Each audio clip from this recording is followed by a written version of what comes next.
Good morning. The convention will please come to order. As a reminder, I would like to ask everyone to please silence your cell phones and portable devices.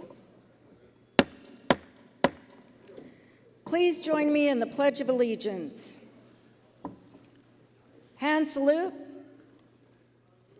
I pledge allegiance to the flag of the United States of America and to the republic for which it stands, one nation, under God, indivisible, with liberty and justice for all.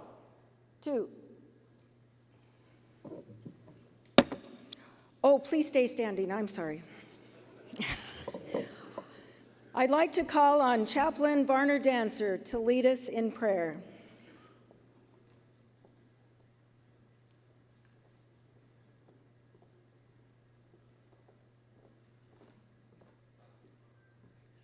Good morning. Good morning. Good morning. Let us pray. Oh, Heavenly Creator, once again, we come to give thanks for your bountiful blessings upon our families, our friends, and our fellow comrades. We ask today, as we go out through this day, give us the strength and the guidance that we need. Help us to represent not only you and reverence you, but help us to represent with humility this great organization. We pray for all the participants and all the work that they do as they participate and gather with us today, knowing that we're going through this day with success and great hope. We ask of these things in your name. And the people said, Amen.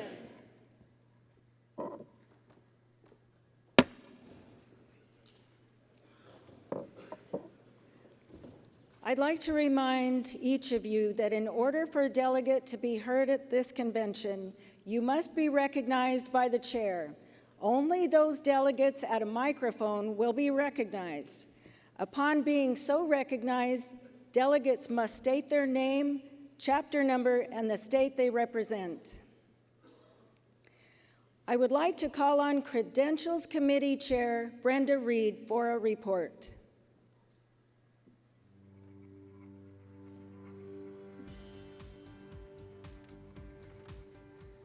Good morning. National Commander Espinoza, National Adjutant Jesinoski, delegates, members, and guests. This is the second interim report of the Committee on Credentials. The roll call showed 1,009 delegates and 48 alternates have registered, which includes 42 departments and 345 chapters registered. There were 9 national officers, 20 national executive committeemen, and 15 past national commanders currently registered for a total of 44 national officers. The total vote count is 7,548. This partial report is for informational purposes only, and it reflects the registration at the close of business at 6 p.m. on August 5th, 2024. Madam Commander, this concludes the partial report of the Credentials Committee.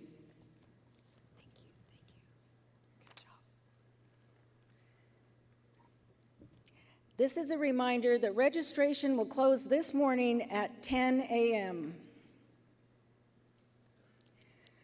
More than 500,000 veterans, service members, and families call Arizona home. The state hosts 7 military installations and claims more than 36 Medal of Honor recipients. Joining us now is the state's governor. A Phoenix native, the Honorable Katie Hobbs, was sworn into her office in 2023, and in short order has proven herself to be a friend to those who served. This May, she signed into law Arizona House Bill 2246, which empowers schools here to apply to become Purple Star schools, which helps military-connected students smoothly transition to new schools. A former social worker, she was elected to the Arizona House in 2010 and served 4 terms, including 2 as Senate Minority Leader, before being elected Secretary of State in 2018.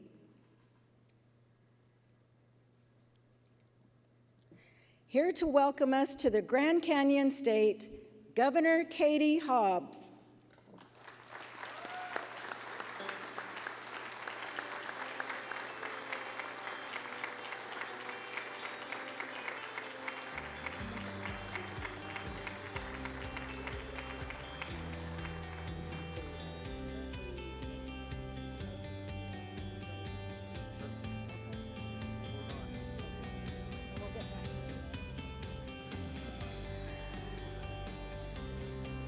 I'm sorry, she has been delayed, and so we'll have to come back for this speech. Thank you. And now, DAV Department of Arizona Commander Kevin Cooper and Adjutant Ron Cox have asked to come to the stage for a presentation on behalf of their fellow veterans of the Grand Canyon State.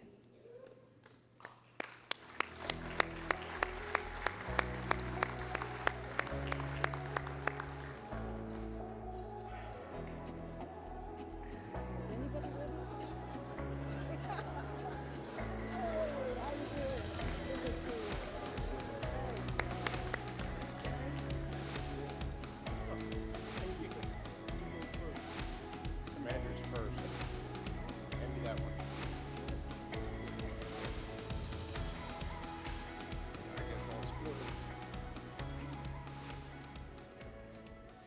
On behalf of the Department of Arizona and all of our members, I'd like to present the commander with this token of our appreciation.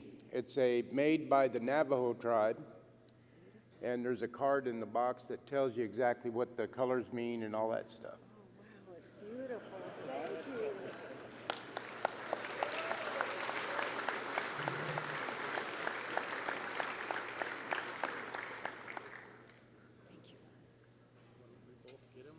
Yeah.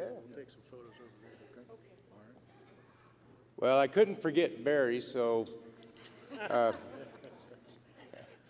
Barry, same thing for yours. It's made by the Navajo Nation. So take it back, and your wife can tell you no more Dito. Thank you very much. Let's go get some photos. Will you bring yours over? Thank you. Will you bring yours over?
Here to welcome us to the Grand Canyon State, Governor Katie Hobbs.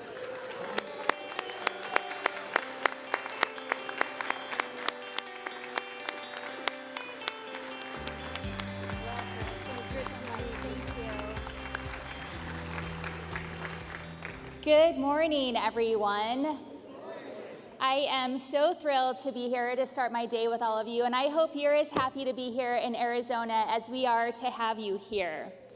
As the governor of the great state of Arizona, it is my honor to welcome all of you to this conference here in Arizona for the first time in your 102-year history. We are so happy to have you here. I am the proud daughter, granddaughter, and daughter-in-law of veterans, and Arizona is the proud home of nearly 600,000 veterans and their families. As we look to make sure that we're providing services that these folks need, that their needs are met, it is such a huge responsibility we have in the state, and partners like DAV and the DAV Auxiliary are so critical to this work. I am really excited about some of the successes that we've had in serving veterans. I'm proud that we've secured $900 million in benefits for Arizona's veterans. We are working to reach all corners of the state through our Tribal Connectivity and Rural Outreach Program. And we have a suicide prevention grant program that is working to combat social isolation, increase awareness, and target higher risk areas with support for all of our veterans. We're going to continue to make sure that veterans in every corner of our state are cared for. And even with the programs we have in place, we know there's a lot more to do. We need to ensure that we're providing stable housing for veterans and their families. We're working to develop a path to a reduction in suicide rates and working to establish a reporting process specifically for identifying unsheltered veterans, because we know they make up way too much of a part of our homeless population here. Again, organizations like yours are so critical to providing these vital services for Arizonans and veterans across the country. On behalf of the entire state of Arizona, thank you so much for all of you do to care for our veterans. I hope you have a wonderful conference and enjoy our warm weather while you're here. Thank you so much. Have a great time. Thank you. Good to meet you.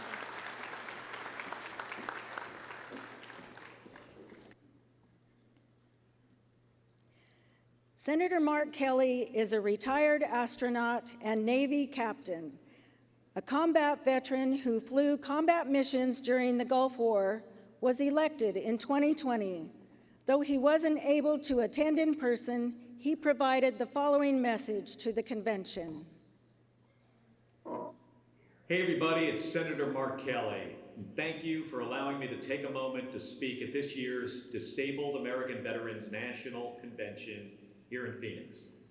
As a 25-year Navy veteran, I've seen how many of our service members come home with scars, the kinds you can and the kinds you can't see, which is why one of the most sacred promises our country makes is to care for our service members when they return home.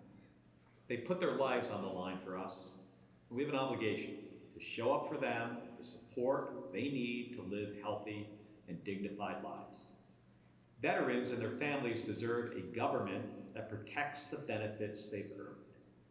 As Arizona's senator, I'll continue to work with Republicans and Democrats to improve the care available to our veterans and to make these critical benefits more accessible.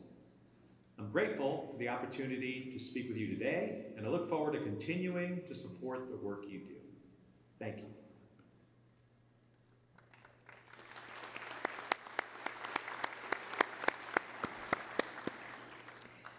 I would like to call upon Chairman Trent Dilks for the report of the Committee on Legislation and Veterans' Rights.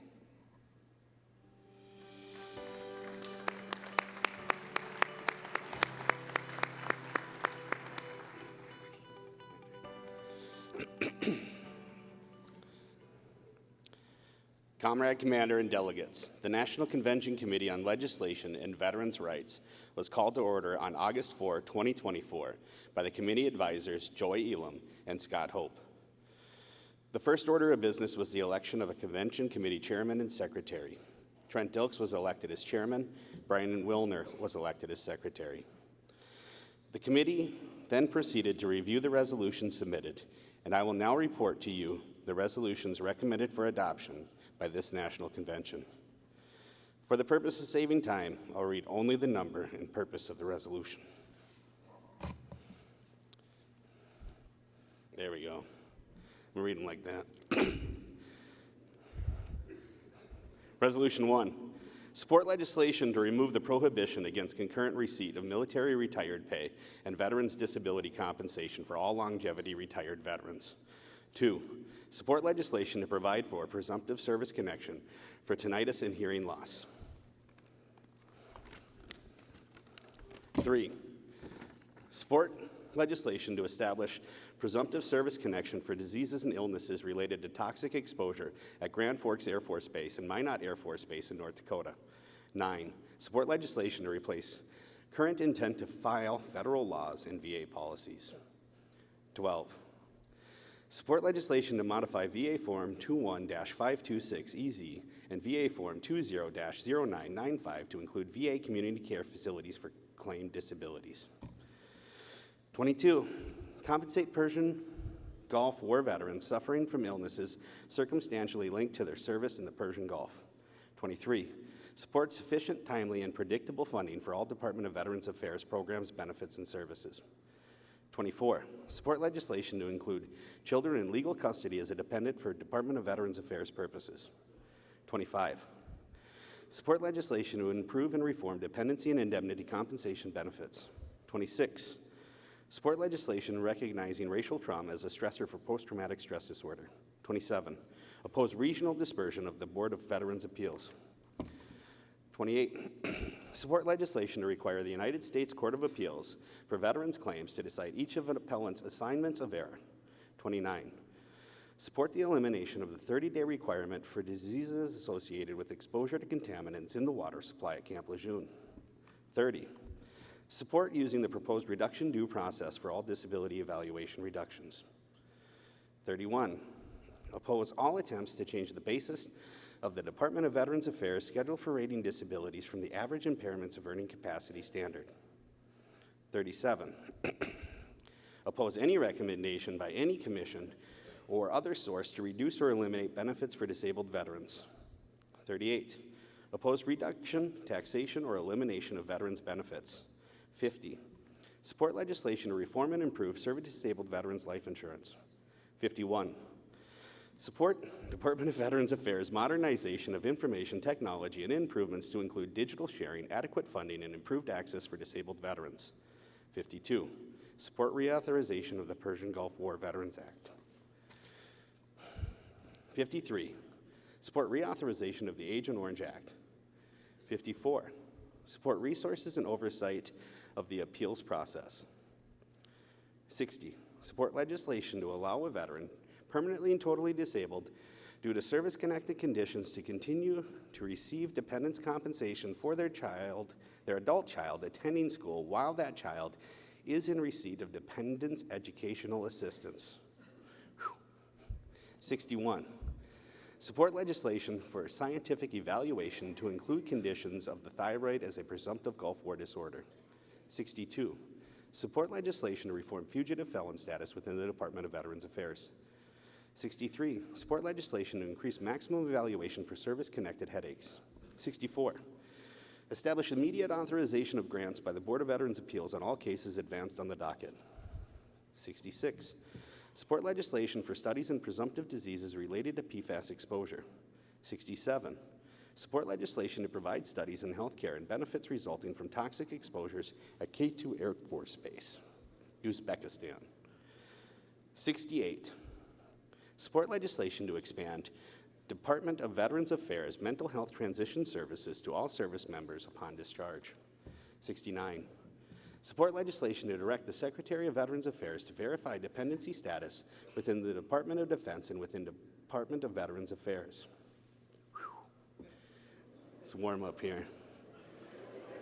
70, support legislation to oppose the payment of attorney's fees based on periods when the attorney was not involved in the claim.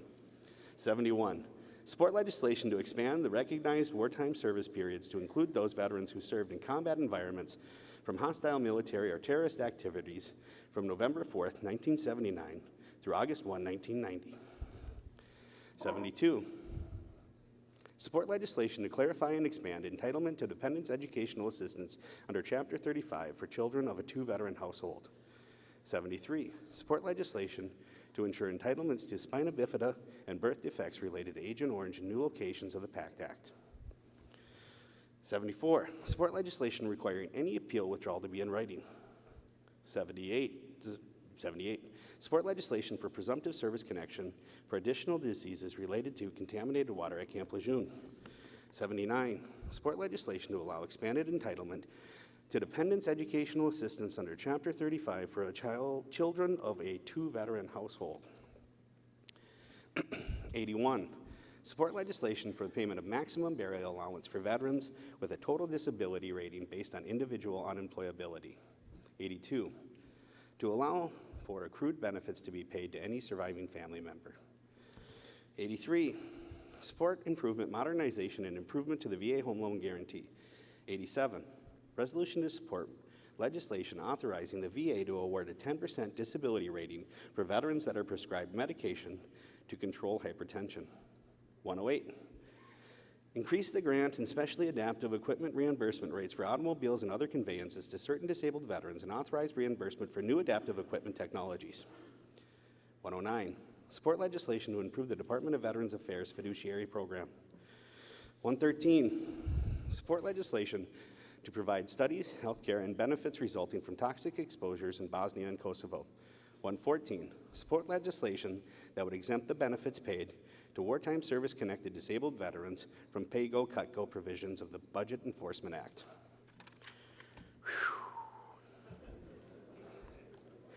115, amend provisions regarding eligibility for automobile adaptive equipment to include any veterans whose service-connected disability inhibits the ability to safely operate a motor vehicle.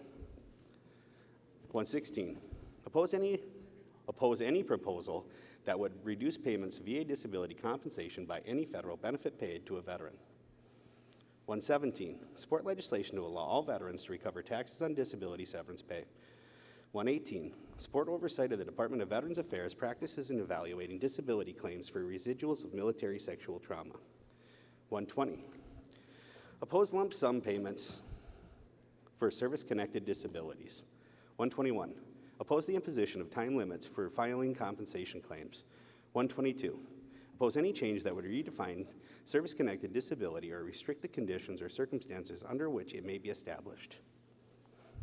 123, support legislation to establish presumptive service connection for diseases and illnesses related to contaminants at Fort McClellan, Alabama.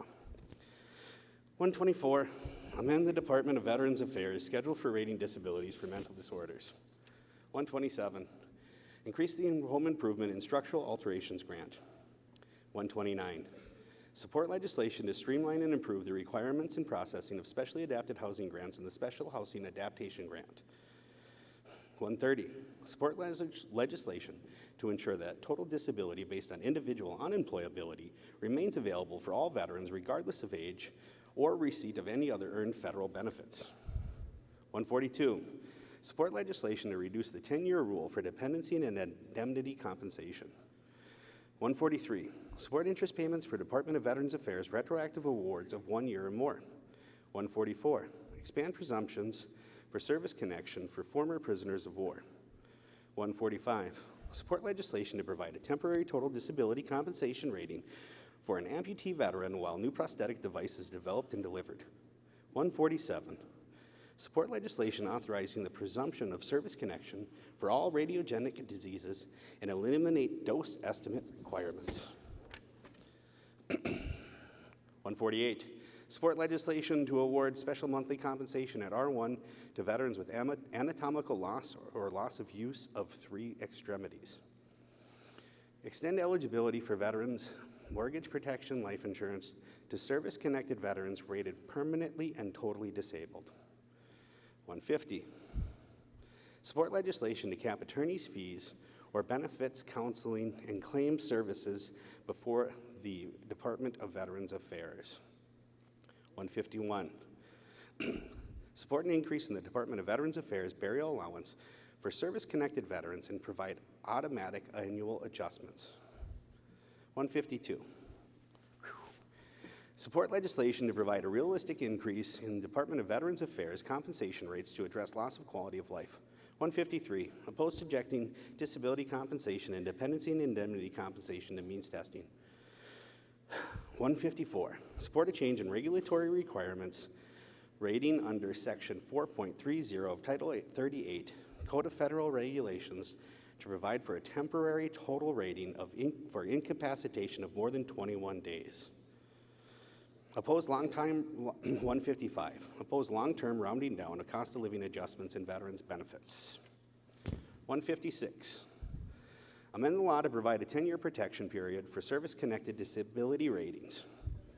159, support legislation to provide for realistic cost of living allowances. 160, Support legislation to exclude veterans' disability compensation from countable income for purposes of eligibility for benefits and services from other government programs. 163, remove the delimiting date for Persian Gulf veterans' illnesses. 200, consider treatment for presumptive service-connected conditions as a claim for Department of Veterans Affairs compensation. 204, ensure that military occupation specialty is considered for establishing toxic exposure presumption. 205, resolution to end HUD-VASH double jeopardy for veterans in receipt of benefits. 206, resolution to expand upon the PACT Act. 240, protection for Cold War nuclear weapons technicians. 261, support legislation to change the AMA rule of evidence a veteran law judge can review.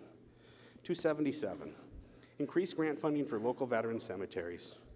281, support legislation providing that special separation benefit payments not be withheld from Department of Veterans Affairs disability compensation payments.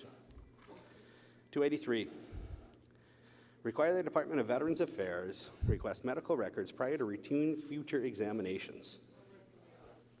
284, support compensable evaluations for certain disabilities currently at 0%. 294, extend veterans' benefits to survivors following the death of the veteran. 299, support legislation to remove personal identification information from veterans' claim file. 300, support outdated forms to be considered as an intent to file. 303, support legislation to provide for service connection for disabling conditions resulting from toxic and environmental exposures. 306, support meaningful claims and appeals reform. 307, support legislation for the Department of Veterans Affairs to provide child care services assistance to veterans attending VA programs. 308, support legislation to increase disability compensation. 310, support legislation that requires the Department of Veterans Affairs to consider medical evidence supplied by licensed private healthcare providers. We're getting there now. 318, oppose change of definition of an herbicide agent for the purposes of establishing service connection for disabilities related to herbicide exposure. 324, support legislation to protect claimants from those charging fees to the Department of Veterans Affairs, claims preparation, presentation, or prosecution. 381, support the addition of toxic exposure risk activity for those exposed to Red Hill water contamination. 404, support legislation to improve the Veterans Benefits Administration and employee training. 418, support legislation to establish a supplementary specially adapted housing grant. 419, support legislation to investigate cancer linked to intercontinental ballistic missile bases. 454, support elimination of the link between chronicity and continuity with the chronic diseases as listed in federal regulations. 470, eligibility for VA coverage of costs associated with delivery of an adaptive vehicle. 520, support legislation to grant entitlement to aid in attendance to a veteran's seriously disabled child. 536, support legislation to remove the prohibition against DAV members who are federal employees from communicating on behalf of DAV with federal agencies. 537, support legislation to establish multiple automobile grants for eligible veterans. 568, provide for a compensable rating for hearing impaired veterans required to use hearing aids. 569, support a change in regulatory requirements for temporary total disability ratings. 570, support legislation to establish presumptive service connection for diseases and illnesses related to toxic exposure at Malmstrom Air Force Base, Montana. 571, support reforms relating to recovery of debts by the Department of Veterans Affairs. 572, support legislation to require the Department of Veterans Affairs to implement an optional path for telephonic initial contact for visually impaired veterans. 573. Yeah, I'm good. They asked if I was good, and I didn't just give a thumbs up. 573, we'll see after this one. Remove requirements of manifestation of chloracne and porphyria cutanea tarda and acute and subacute peripheral neuropathy within 1 year of exposure to Agent Orange. I'm good. 574, Support legislation to include service near the Fukushima Daiichi Nuclear Power Station as a radiation risk activity. 575, support legislation to include McMurdo Station, Antarctica as a radiation risk activity. 576, provide medical benefits and compensation for Persian Gulf War veterans negatively impacted by sarin nerve gas. 577, investigate the effects on veterans stationed at Marine Corps Air Station, Yuma, Arizona. 578, investigate the effects of veterans stationed at Tyndall Air Force Base, Florida. 579, investigate the effects of veterans stationed at Naval Air Station, Whidbey Island, Washington. 580, investigate the effects on veterans stationed at Schofield Barracks, Hawaii. Comrade Commander, this completes the report of the Committee on Legislation and Veterans' Rights. On behalf of the committee, I move for the adoption of these resolutions and that the committee be discharged with the thanks of the National Convention.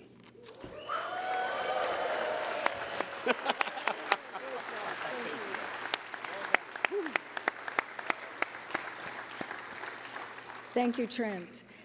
You have heard the motion. May I have a second? Mike Four. Mike Four. Joe Parsettage, Chapter 2 from the great state of Montana, seconds that motion. In accordance with Rule 9, now is the time for any rejected resolutions to be read. Are there any rejected resolutions you wish read? No. Hearing none, all those in favor signify by saying aye. Opposed? So ordered. Thank you.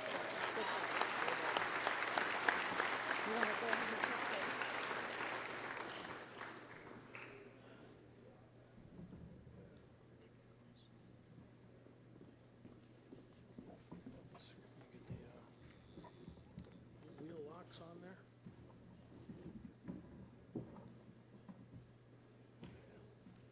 Thank you. I would like to call upon Chairman Juliet Taylor for the report of the Committee on Hospital and Voluntary Services.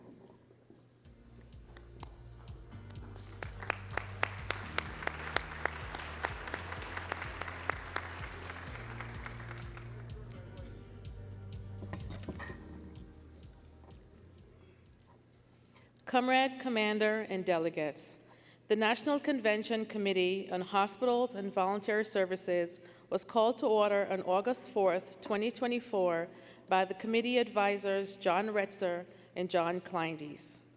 The first order of business was the election of the Convention Committee Chairman and Secretary. Juliet Taylor was elected as Chairwoman, and Adam Greathouse was elected as Secretary. The committee then proceeded to review the resolution submitted, and I will now report to you the resolution recommended for adoption by this convention. For the purpose of saving time, I will only read the number and purpose of the resolutions. 4, include domiciliary care in the form of mental health and rehabilitative treatment program in the definition of Department of Veterans Affairs health care treatment. 16, require the Department of Veterans Affairs to increase efficiency. 17, ensure the Department of Veterans Affairs clinical appeals process protects veterans. 18, support the provision of comprehensive Department of Veterans Affairs healthcare services to enroll veterans. 19, oppose the restriction on eligibility of military medically retired veterans to receive care in the Department of Defense or Department of Veterans Affairs healthcare systems. 20, support legislation to change eligibility for community nursing home program.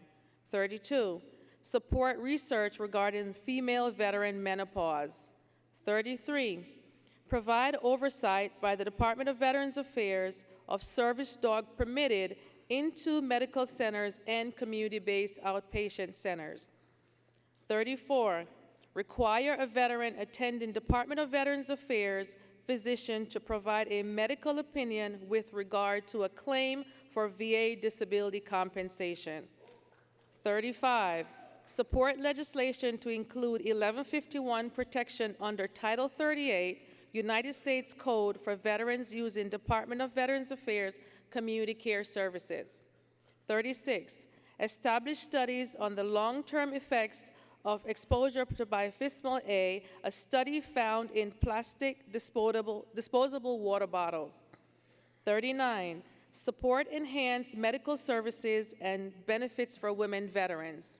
40, support legislation to grant the President, Vice President, and members of Congress the privilege to use the veteran health care system and to receive their care exclusively from the Departments of Veterans Affairs.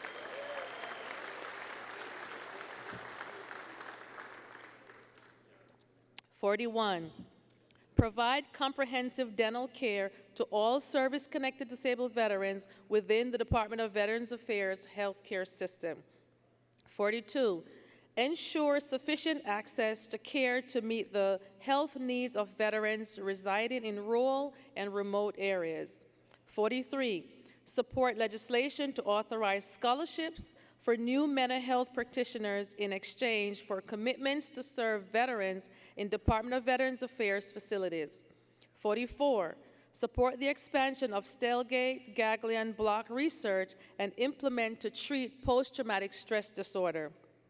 55, support the care provided to veterans with service-connected disabilities affecting the ability to procreate through assisted reproductive technology. 56, support Department of Veterans Affairs medical and prosthetic research programs. 57, ensure adequate staffing of patient advocates in the veteran healthcare system. 58, support equity in access to services and benefits for racial and ethnic minority service-connected veterans. 59, encourage the Department of Veterans Affairs to submit candidates for the Volunteer of the Year program. 91, provide authorization for DAV to act in support of or in opposition of legislation issues addressed to research conducted by the Department of Veterans Affairs. 92, support legislation to allow appeals related to the VHA Community Care Program. 93, support legislation directing the VA to research and make available psychedelic compounds for treated mental health condition and traumatic brain injury. 94, support legislation to improve and institute healthcare initiatives of the DoD. 95, support legislation to provide reimbursement for travel and lodging for service-connected veterans requiring treatment in the current VA Foreign Medical Program. 96, resolution to enhance VA caregiver rule. 97, resolution in support of transferring veterans' medical records from DoD to the VA system automatically. 119, support a more liberal review of other than honorable discharges in cases of post-traumatic stress disorder, traumatic brain injury, military sexual trauma, and other trauma for the purpose of eligibility for the Department of Veterans Affairs benefits and services. 168, support effective care for veterans with dementia within the Department of Veterans Affairs. 169, urge the Department of Veterans Affairs to provide prompt screening and treatment for veterans exposed to depleted uranium and support additional research into the long-term healthcare effects of such exposures. 170, change the medical enrollment for World War II and Korean War veterans. 171, ensure sufficient resources for Department of Veterans Affairs research to improve care and benefits for veterans exposed to military toxic and environmental hazards. 174, support a change in the methods of collecting LVAP hours from the current monthly submission by each chapter hours in Excel to using a kiosk or computer for data entry in combination with any smart device that can log into a website. 175, support the congressional funding for the creation of a VA National Rehabilitative Special Events Office.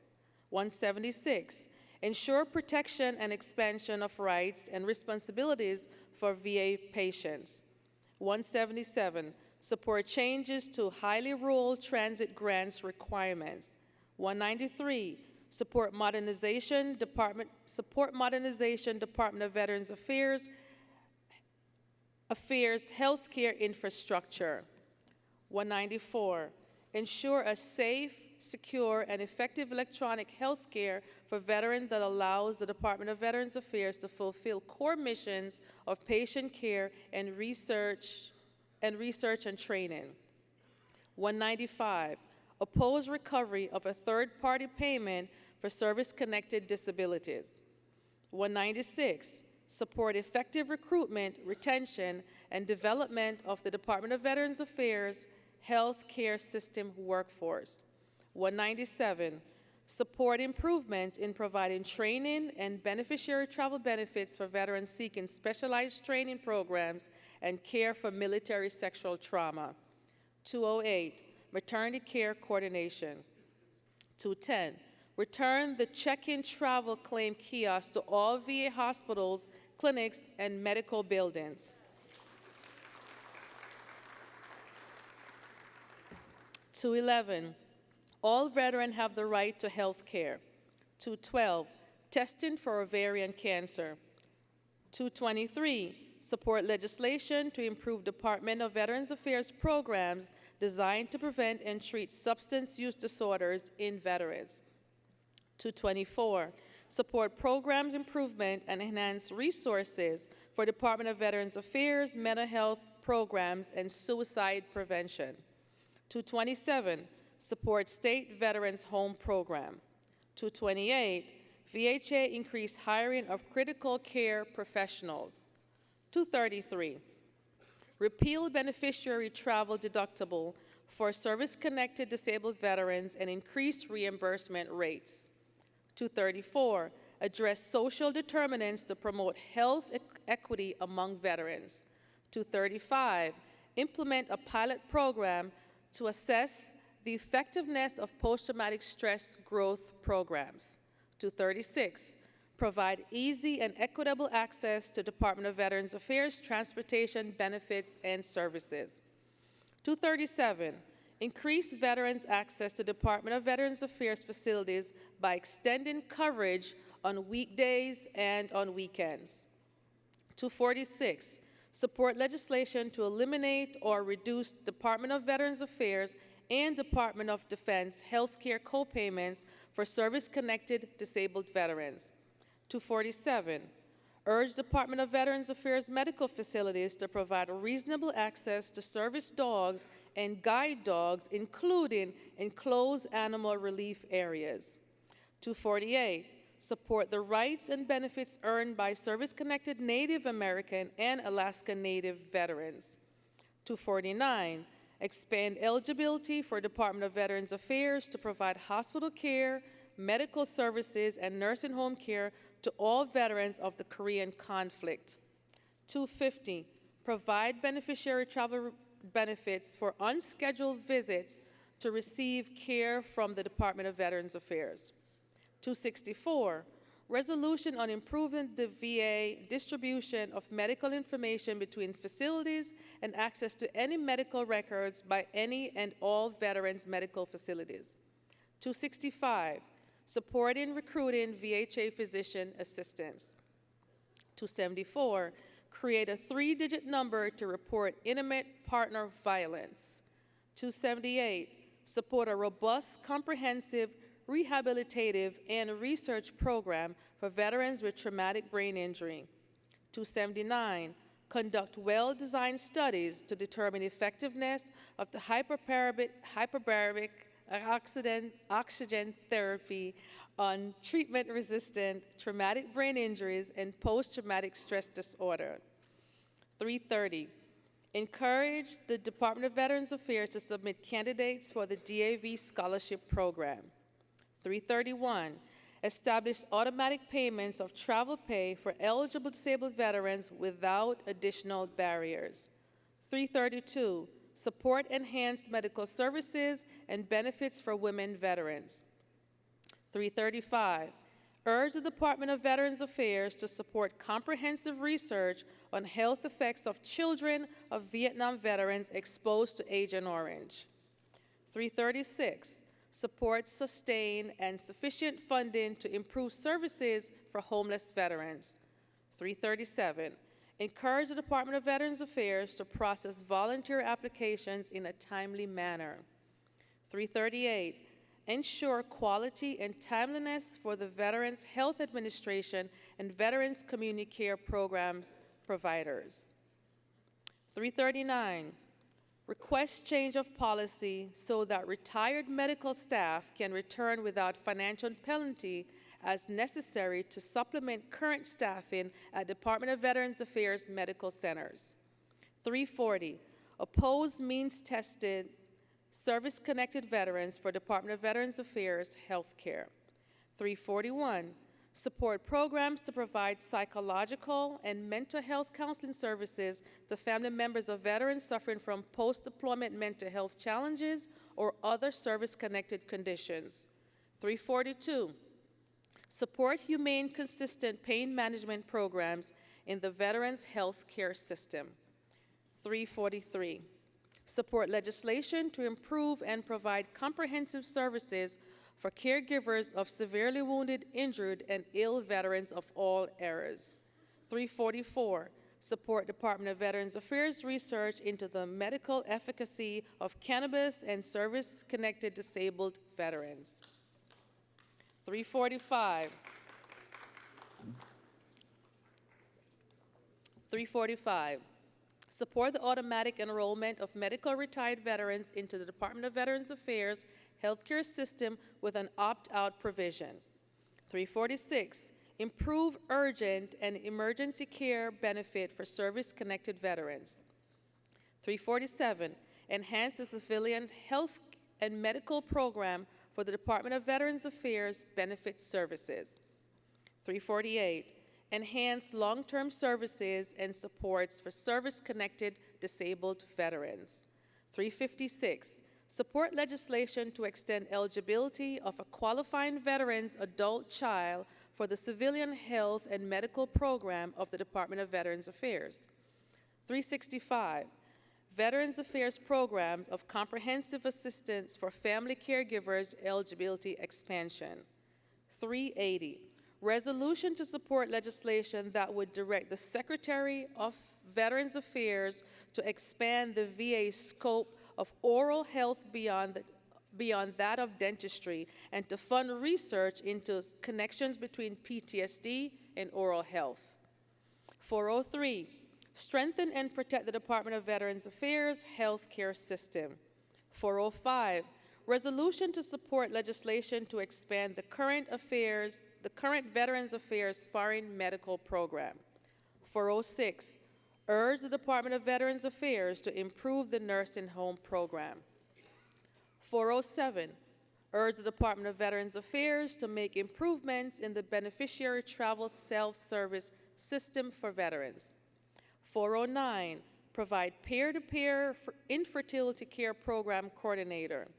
414, provide research in preventing suicide in the LGBTQ+ veterans.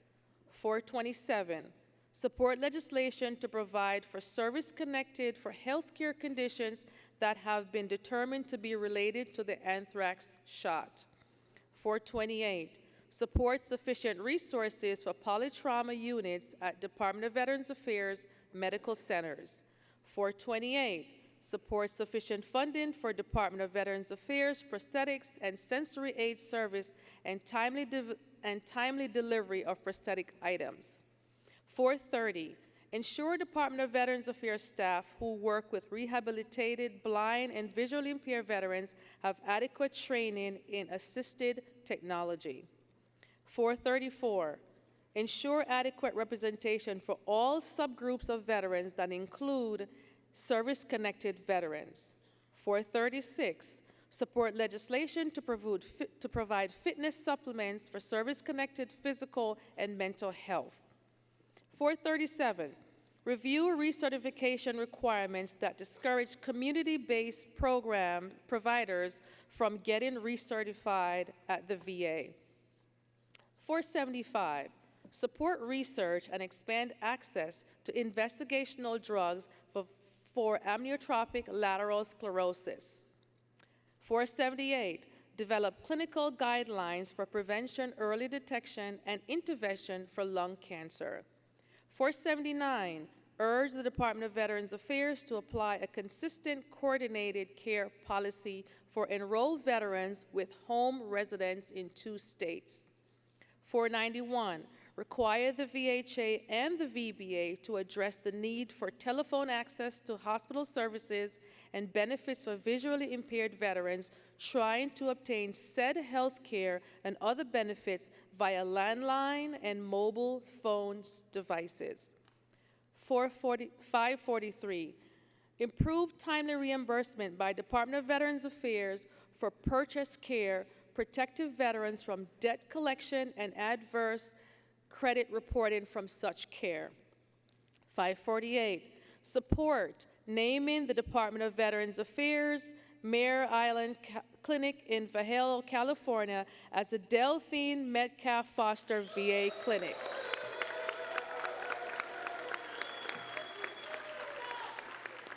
549, child care assistance for veterans with dependents. 583, support legislation to establish procedures to require that a veteran provide a written consent for the prescription for certain drugs prescribed by physician and pharmacists. 584, ensure equity in quality and access from Department of Veterans Affairs and Department of Community Care Program. 585, provide research and assess the effectiveness of the use of immersive technologies like virtual reality and augmented reality, sometimes collectively called extended reality. 587, request the Department of Veterans Affairs cooperate with Fisher House fundraising. 588, adequately fund and sustain the readjustment counseling service of the Department of Veterans Affairs and its Vet Center program. 589, ensure Department of Veterans Affairs facilities and information resources are accessible to veterans with disabilities. 590, support a consistent benefit for service and guide dogs prescribed by Veterans Affairs providers and examine the benefits of training service dog for disabled veterans. 591, support a priority access for service-connected veterans with the Department of Veterans Affairs healthcare system. 592, ensure the Department of Veterans Affairs may not deny a veteran any benefit if that veteran participates in state-approved marijuana programs. 597, extend appreciation to the Carl T. Hayden Veterans Administration Medical Center in Phoenix, Arizona for the success of the 2024 DAV National Convention. Comrade Commander, this completes the report of the Committee on Hospital and Voluntary Services. On behalf of the committee, I move for the adoption of these resolutions and that the committee be discharged with the thanks of the National Convention.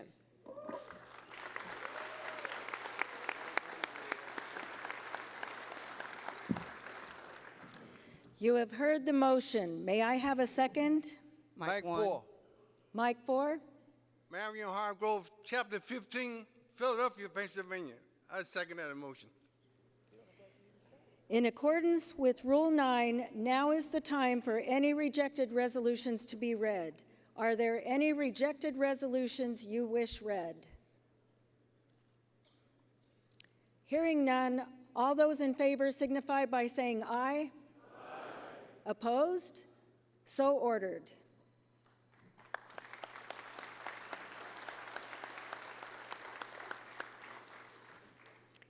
I would like to call upon Chairperson Lena Dees for the report of the Committee on General Resolutions and Membership.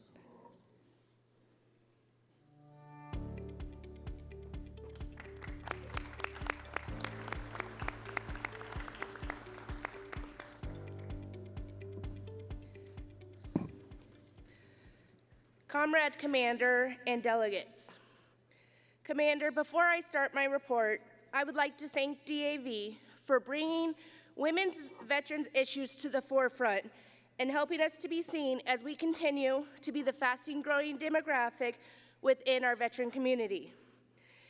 It is with diligence and perseverance that we continue to make strides in the right direction.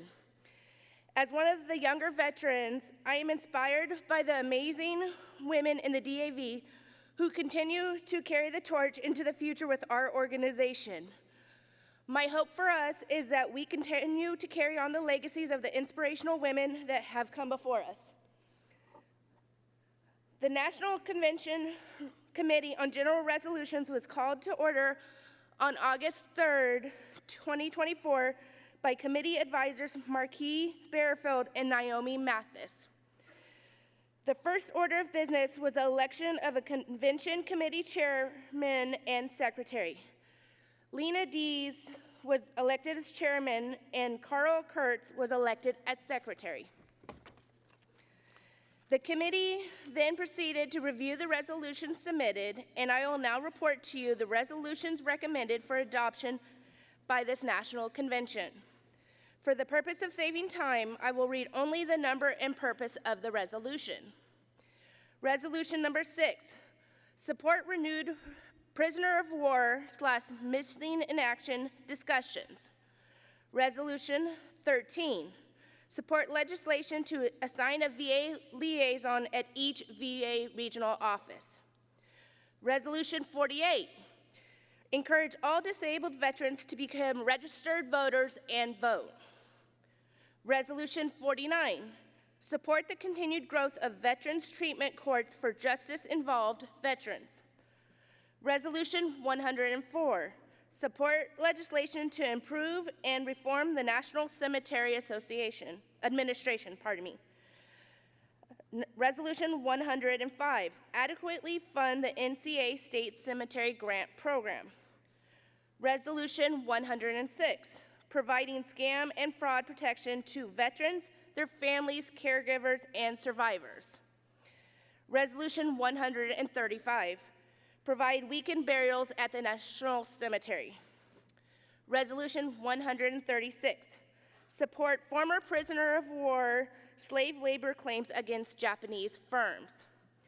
Resolution 137, support fair air travel for disabled veterans. Resolution 138, support meaningful accountability measures but with due process for employees of the Department of Veterans Affairs. Resolution 183, condemn public desecration of the flag of the United States. Resolution 185, seek the immediate release of any Americans who may still be held captive following any war and the return and identification of remains of any American who has died during these wars. Resolution 186, support the construction of a courthouse for the United States Court of Appeals for veterans' claims. Resolution 187, oppose the authorization of use of members of the armed forces for human experimentation without their knowledge and informed consent. Resolution 215, honorably discharged veterans would have firearm identification cards and associated Second Amendment licenses such as, but not only, license to carry fees waived. Resolution 216, establish a free national / veterans fishing license that applies to one state of the choice by the veteran with the ability to add other states for a small fee, such as $10 per state, which could be waived by the particular state if so chosen. Resolution 232, support legislation to guarantee United States citizenship to honorably discharge service-disabled non-citizen veterans. Resolution 239, support legislation to regulate the VA's use of artificial intelligence, AI, and automated tools in medical and benefit settings while requiring adequate oversight and transparency in the use and outcomes of AI implementation. Resolution 388, expand the travel area that service-connected veterans having a permanent disability rated 100% may travel from continental United States to continental United States and overseas. Resolution 389, expand space available air travel to caregivers and dependents of eligible veterans. Resolution 390, support legislation to protect honorably discharged non-citizen veterans from deportation while applying for citizenship. Resolution 391, support federal laws, regulations, programs, and policies that enhance and oppose those that diminish the DAV's ability to fulfill its mission of assisting service-disabled veterans, their family, and survivors. Resolution 444, extend military commissary and exchange privileges and space available air travel to certain service-connected disabled veterans. Resolution 499, support for Defense Prisoner of War / Missing in Action Accounting Command. Resolution 582, support legislation to require Secretary of Transportation to annually report the aviation consumer complaints related to passengers with disabilities. Resolution 598, appreciation to all those who are responsible for the success of the 2024 National Convention.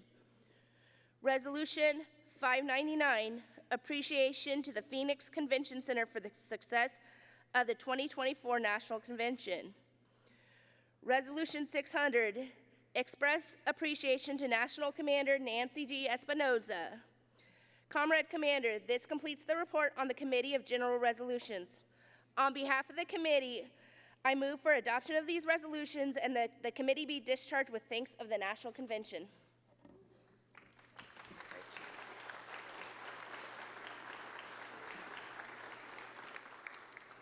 You have heard the motion. May I have a second? Mike Four. Mike Four. Joe Parsettage, Chapter 2 from the great state of Montana, would second that motion. In accordance with Rule 9, now is the time for any rejected resolutions to be read. Are there any rejected resolutions you wish read?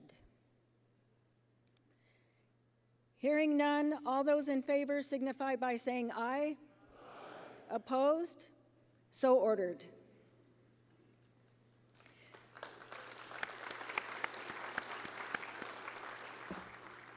Our next speaker needs no introduction. He is hardly a new face to the vast majority of us here, but he's taking on a new, important role, and we're honored to welcome him to you all as President of the DAV Charitable Service Trust. Mark Burgess, a Gulf War veteran of the United States Navy, was appointed National Adjutant of DAV in 2013 and held that post through June of last year. From serving as a crew member and plank owner aboard the USS Normandy through his storied career that began as a service officer apprentice, he's a proven leader who has dedicated his life to ensuring promises are kept to America's heroes. Please welcome him to the stage.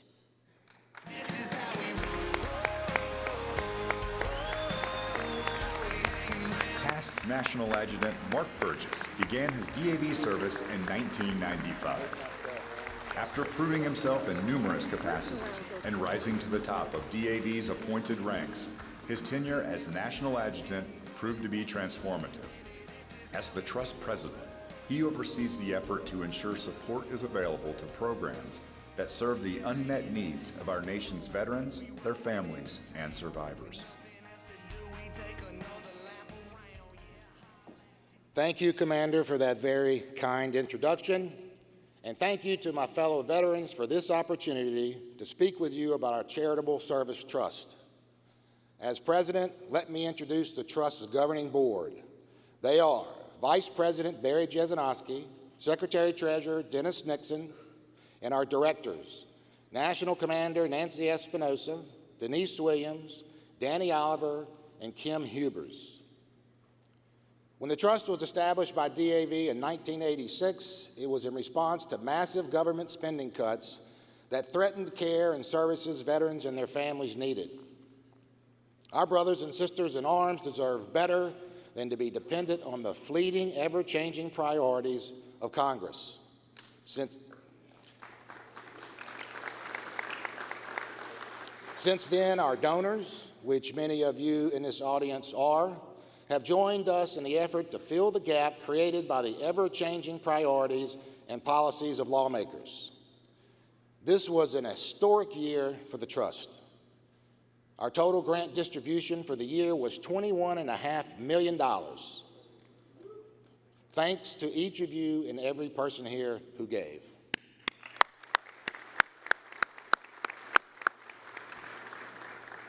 It's an incredible amount of money that has gone to so many deserving organizations.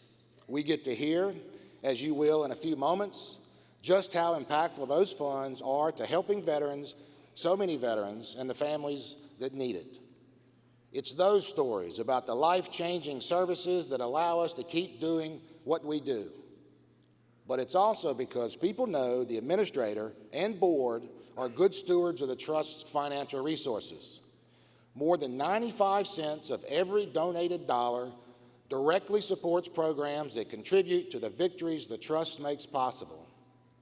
We consistently earn the 4-star charity rating from Charity Navigator, which is the nation's largest independent charity evaluator. We're also listed as one of their most followed charities, and we've earned the Accountability in Finance, Culture and Community, and Leadership and Adaptability beacons under their Encompass rating system. The Trust also received Candid's Platinum Seal of Transparency for 2023. These recognitions and the overall success of the program wouldn't be possible without the diligent effort of Bridget Sorrell and her team that administers the Trust. Thank you, Bridget, and your team for all your hard work.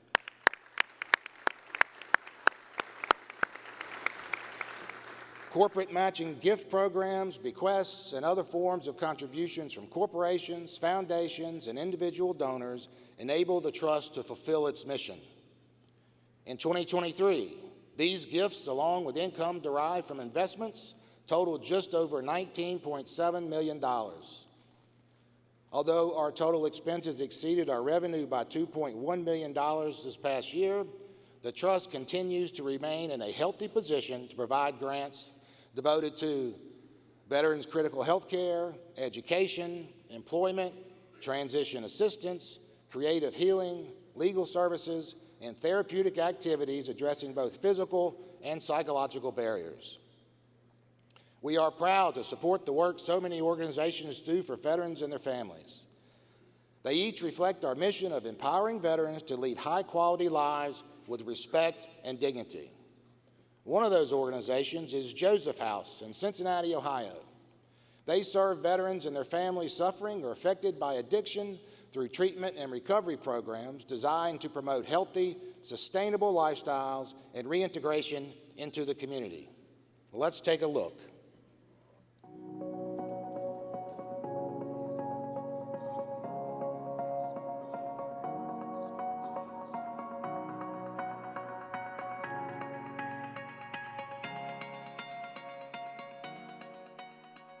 We're betting on their resilience.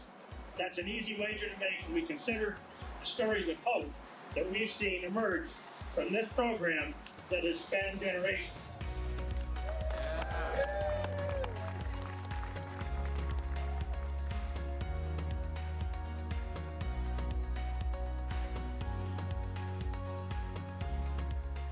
It seemed like they knew the common recovery and the help that I needed, and they geared my program of recovery just to that.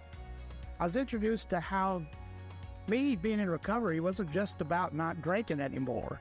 It was about making every area of my life better.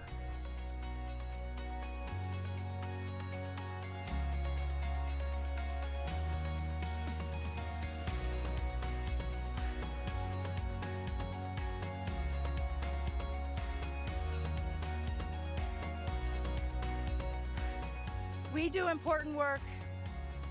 We do life-changing work, and most importantly, we do life-saving work.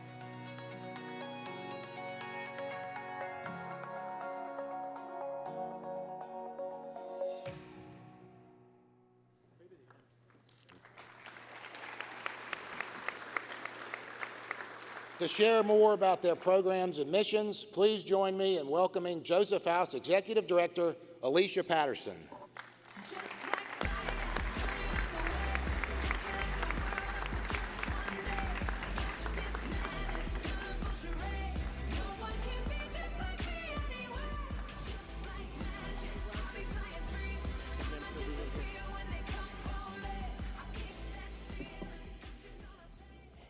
Good morning, everyone. Good morning.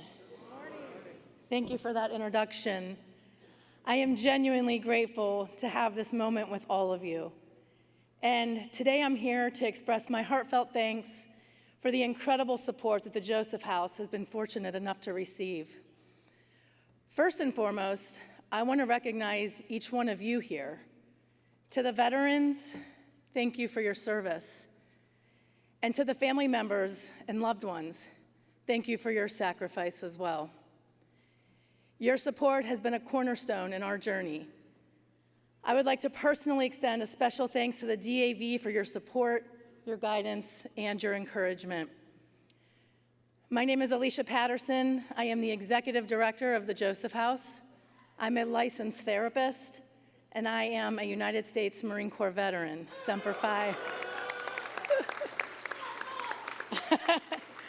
I knew that would get some of you guys. I served with Lima Company 325 in Columbus, Ohio for nearly a decade. I was an administrator in an infantry unit, and in 2005, my unit was called up for deployment to Iraq. While I was not able to be attached at that time, my fellow Marines would be leaving for what they would not know would be a very tumultuous deployment, and many of them would never return home. Those that did return faced significant challenges. I recognize that many veterans were struggling with substance abuse disorders, mental health issues, suicidal ideations, and challenges with reintegrating back into our communities. This led me to begin my path in working directly with veterans, but in a therapeutic capacity. Joseph House was established in 1993. And upon entering the Joseph House in 2016 as a licensed therapist, I recognized that the physical site had many needs. Joseph House was unable to provide service or treatment to veterans with severe mobility issues. And due to the physical structure of the building, we were unable to safely serve female veterans. And none of this held true to our mission of leaving no veteran behind. This ultimately launched the idea that a new site would more adequately serve all veterans who were willing to pay the ultimate sacrifice. Joseph House is a veteran-exclusive facility, and our clients bond by having gone through similar types of experiences and struggles. This builds camaraderie and solidarity, and it is a tremendous benefit for our clients to conquer their struggles alongside other service members. The DAV's contribution enabled us to advance our vision and give our capital campaign the foundation upon which to build. And your generosity was the go-ahead we needed to pursue this dream. We truly cannot thank you enough for your generous gift to our Building Fund campaign, and your support will allow us to continue providing services and resources to the people in our community who need that most. And before I finish up here, I asked a few of the veterans. We just moved in June 10th of 2024, so it's a few days shy of 2 months, and I asked some of the veterans, what does this new facility mean to them? And so I brought some of those with you just to share. One of our veterans said, "The Joseph House and the new facility bring me hope," brings them hope. 2, "This new home allows for me to heal." And 3, the one that really stuck with me, he says to me, "We were not forgotten," and this shows. Yeah.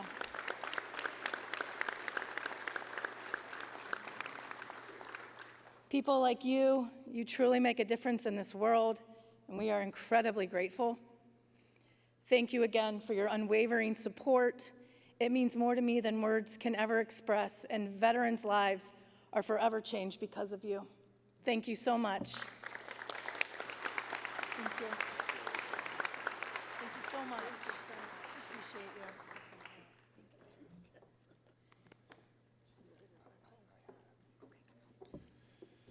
Thank you, Alicia. We're grateful for the work Joseph House does to make the lives of veterans better. Let's give her another round of applause.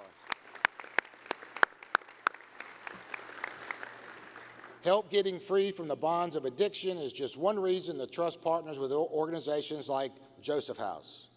Recovery, healing, and thriving may look different to each of us, and that's why we exist. We want to help the very best organizations in the country that are working toward a common goal of helping veterans and their families. Organizations like Save a Warrior that provide a path to confronting and healing from the effects of complex post-traumatic stress.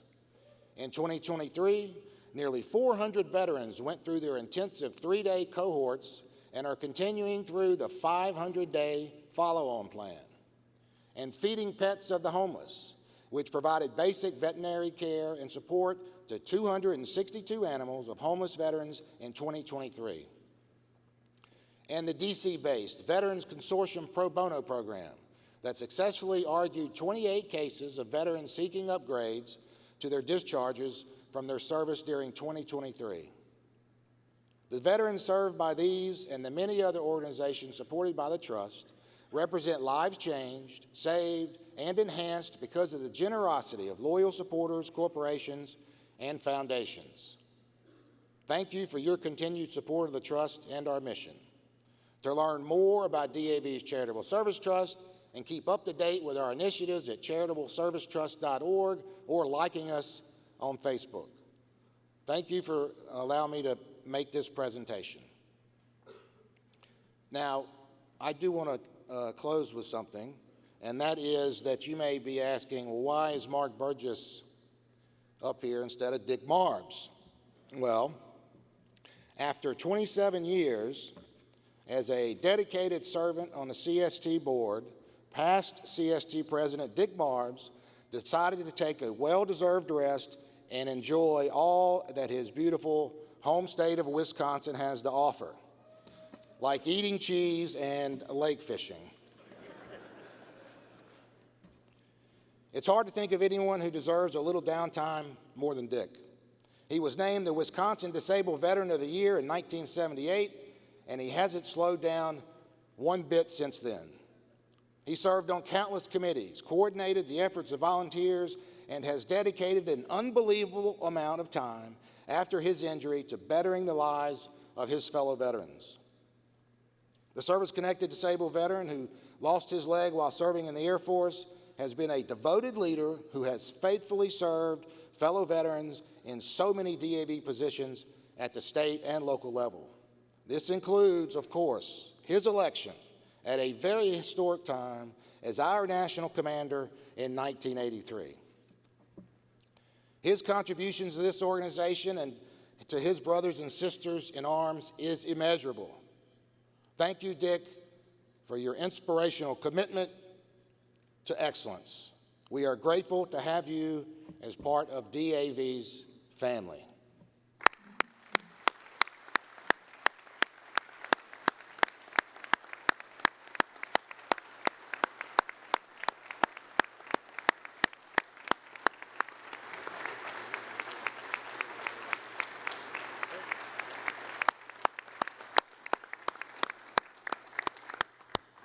Thank you, Commander. That concludes my report.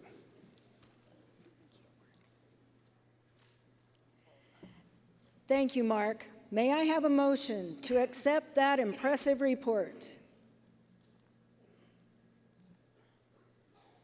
Bob Hines from Minnesota accepts that report.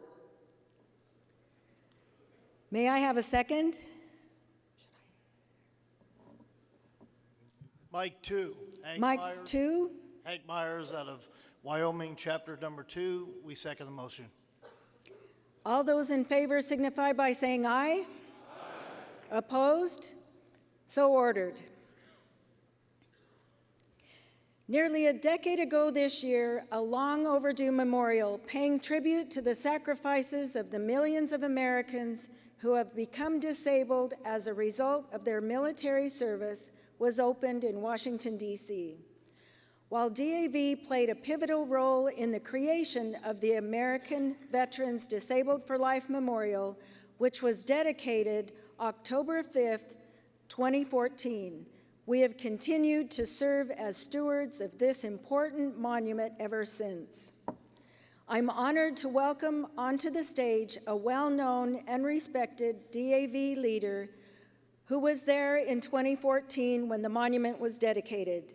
He helped lead the charge to establish this memorial and has been a tireless advocate for its use, preservation, and promotion ever since.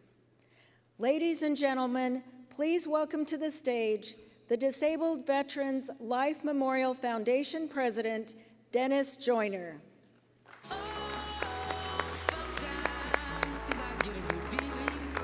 DAV past National Commander Dennis Joyner was appointed board president for the Disabled Veterans Life Memorial Foundation in 2015. A combat disabled amputee of the Vietnam War, he was named the Handicapped American of the Year in 1983 by then President Ronald Reagan. Thank you, Commander Espinoza, for your kind introduction. Adjutant Jesenowski, national officers, delegates, and guests, I'm honored to be before you to provide this update on the memorial. It's hard to believe that in just a couple of months, we will be celebrating the 10th anniversary of this dedication. We've sent save-the-date invitations to department leaders for this special event, and we look forward to seeing how much space is left after we receive these initial RSVPs. Stand by for more exciting news.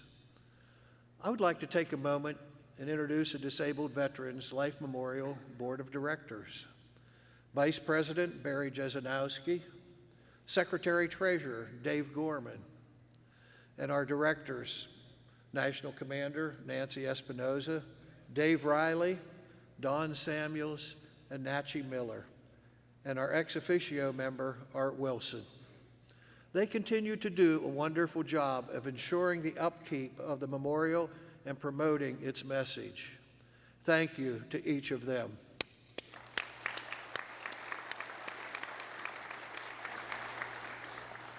It was no small undertaking to bring to life the vision of a place to memorialize the sacrifices disabled veterans, American veterans, have made for their country. Over the course of 17 years, visionaries like Lois Pope, Jesse Brown, and Art Wilson led the efforts to make it happen. The result of their work is a memorial on a 2.4-acre plot of land within sight of the congressional offices in Washington, D.C. It features a star-shaped fountain with a solitary flame at its center. Granite slabs and glass panels all tell the story of veterans forever changed by their visible and invisible wounds of war. If you haven't been there yet, I promise you, it's a moving experience and it's definitely worth the trip. Actually, don't just take my word for it. As with anything these days, just listen to what people on the internet have to say about it. Betty says, very moving, beautifully designed, very artistic, clean, quiet. I will revisit again, 5 stars. Greg says, somber reminder of those who served, who deserve to be remembered for their sacrifices, 5 stars. Anthony says, touching memorial dedicated to those who have been disabled through service to their country. Nice place to sit and relax and contemplate the cost of liberty. 5 stars again. P. Cedino says, the design of the sculptures with the cutouts and the transparency makes this one of the most moving and emotional memorials in the city. 5 stars, well, 5 dots. I'm not quite sure what TripAdvisor is doing with their rating system, but the reviews go on. But you know, it must be the truth if that many people in Washington, D.C. can agree on something. But in all isn't that the truth? But in all seriousness, these reviews reflect purpose of our foundation's mission, getting the word out so current and future generations will come to fully appreciate everything disabled veterans have done for them. People are understanding this sacrifice, and that's thanks to all of you who have helped support the memorial with sharing the word, making donations, and many volunteering to maintain it. Truly, thank you. Please, please give yourselves a round of applause.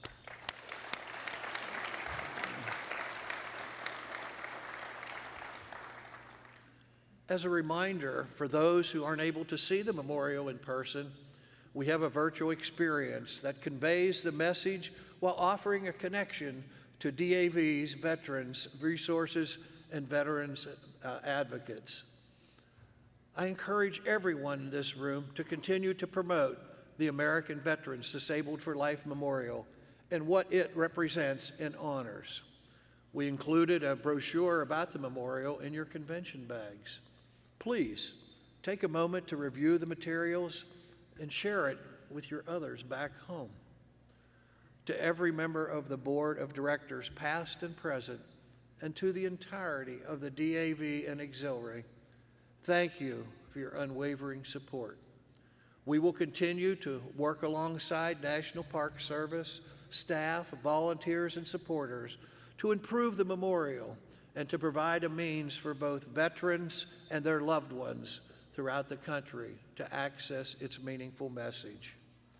To take the virtual tour or learn more about the American Veterans Disabled for Life Memorial, please visit avdlm.org. You can also follow us on Facebook. Thank you, Commander. This concludes my report.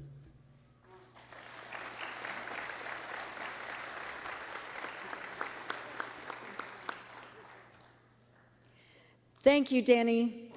May I have a motion to accept that report? Mike 3, Mike 3. Commander Olson Martin from the Department of Minnesota, accept that report. May I have a second? Mike 4, Mike 4. Joe Parsettage from the beautiful state of Montana, seconds. All those in favor signify by saying aye. Aye. Opposed? So ordered.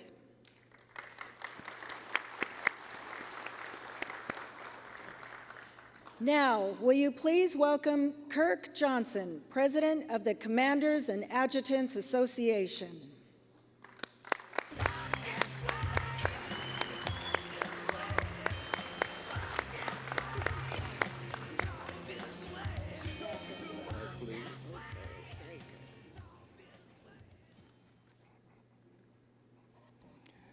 National Commander Espinoza, National Adjutant Jasanowski, National Officers, delegates, and guests, good morning. I'm proud to have been elected as president of the States Commanders and Adjutants Association for 2024 and 2025. We pledge to continue our support of the national organization through our sponsorship of State Commanders and Adjutants Orientation, the Midwinter Conference, the Golf Clinic, and the Winter Sports Clinic. We look forward to another very productive year in the DAV. I would like to read into the record our officers and committees for the coming year.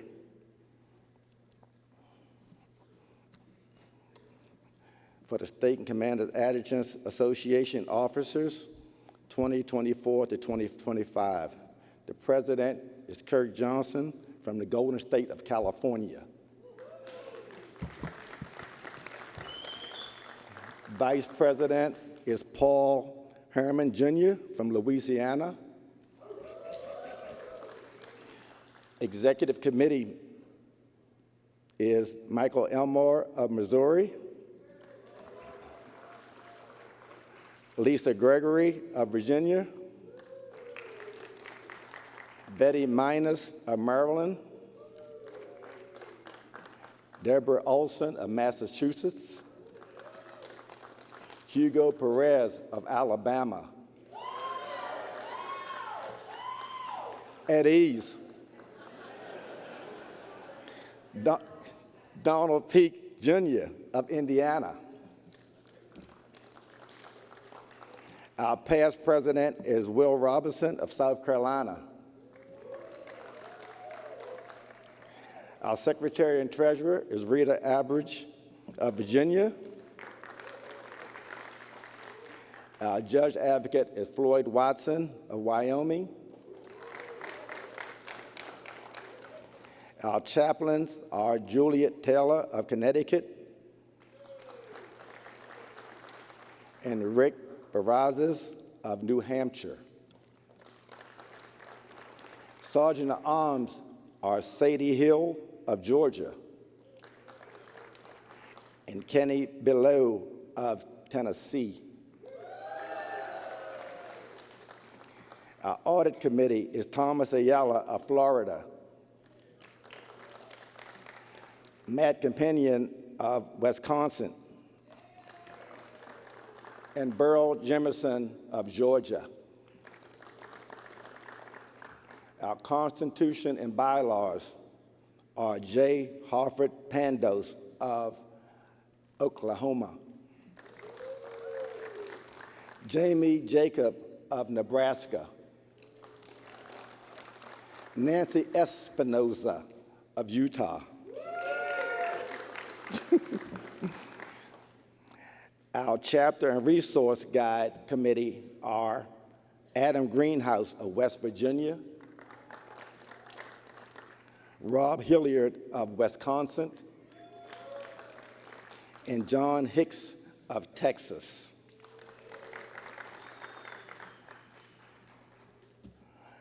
Would National Commander Espinoza and National Adjutant Jessica Nussie please join me to receive a presentation?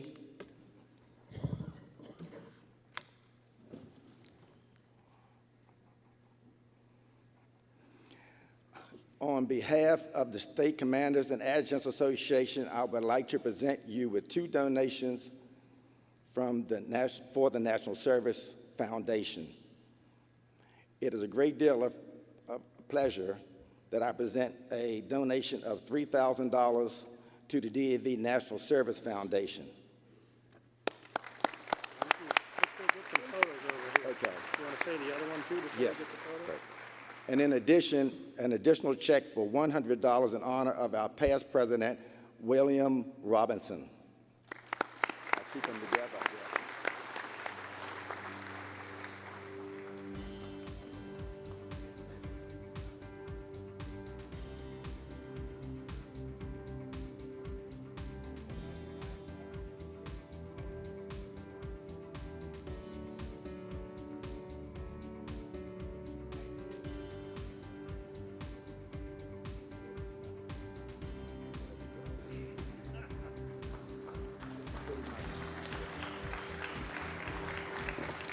Thank you.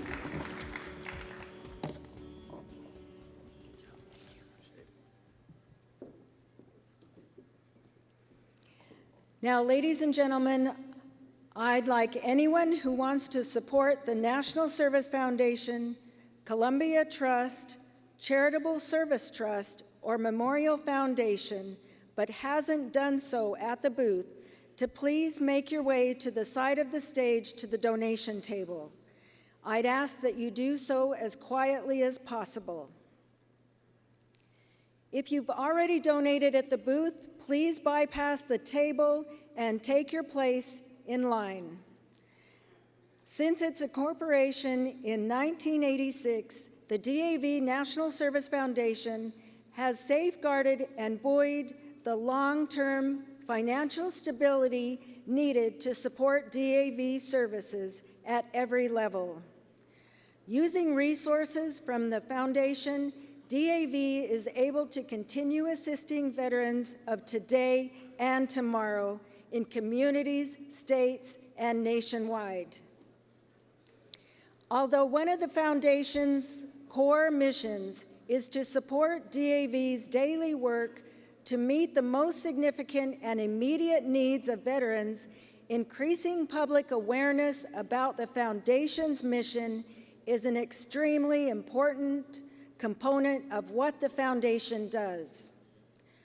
When they are able to open the hearts and minds of the American people, they better understand the needs of ill and injured veterans and their families, which in turn enables all of us to do our part to ensure veterans are properly cared for in the long term. This includes providing free professional assistance with disability claims and benefits, no-cost transportation to and from medical appointments, and other vital services imperative to the quality of life of veterans and their families.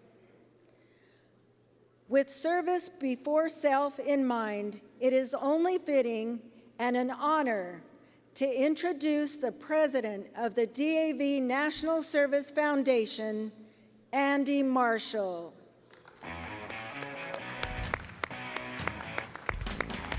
Past National Commander Andy Marshall served in DAV's highest elected position from 2021 to 2022. Marshall, who retired from DAV as a National Area Supervisor, served multiple leadership positions throughout the organization with more than 4 decades of service. The combat wounded Vietnam veteran is a native of West Virginia who currently resides in Florida and is serving as the adjutant of the Sunshine State.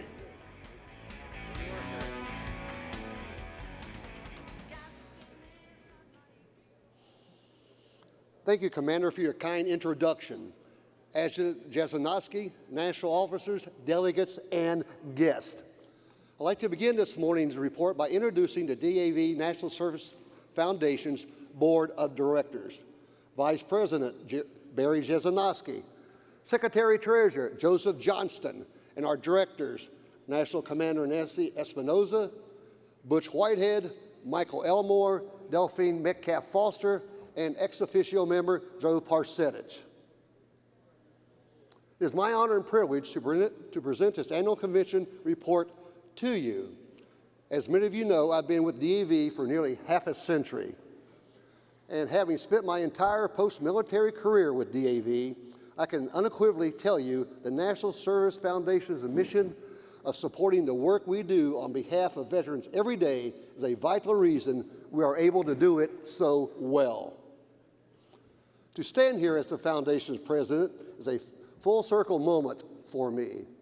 I get to set the next generation of benefits advocates up for success and remind them we got their backs, reassurances I received during my career. It's personally gratifying to me to have a chance to be part of DAV history. While serving on the national line, I was around many special firsts. David Riley was our first quadruple amputee to command DAV.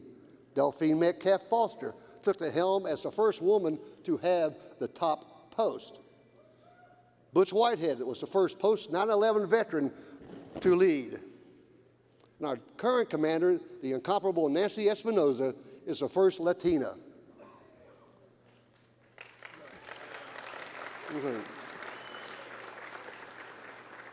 There's even a record I hold in my own right.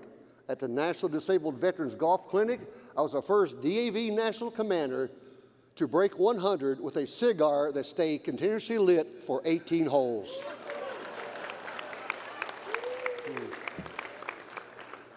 Seriously though, another record was at last year's parade of checks where we exceeded $1 million in donations.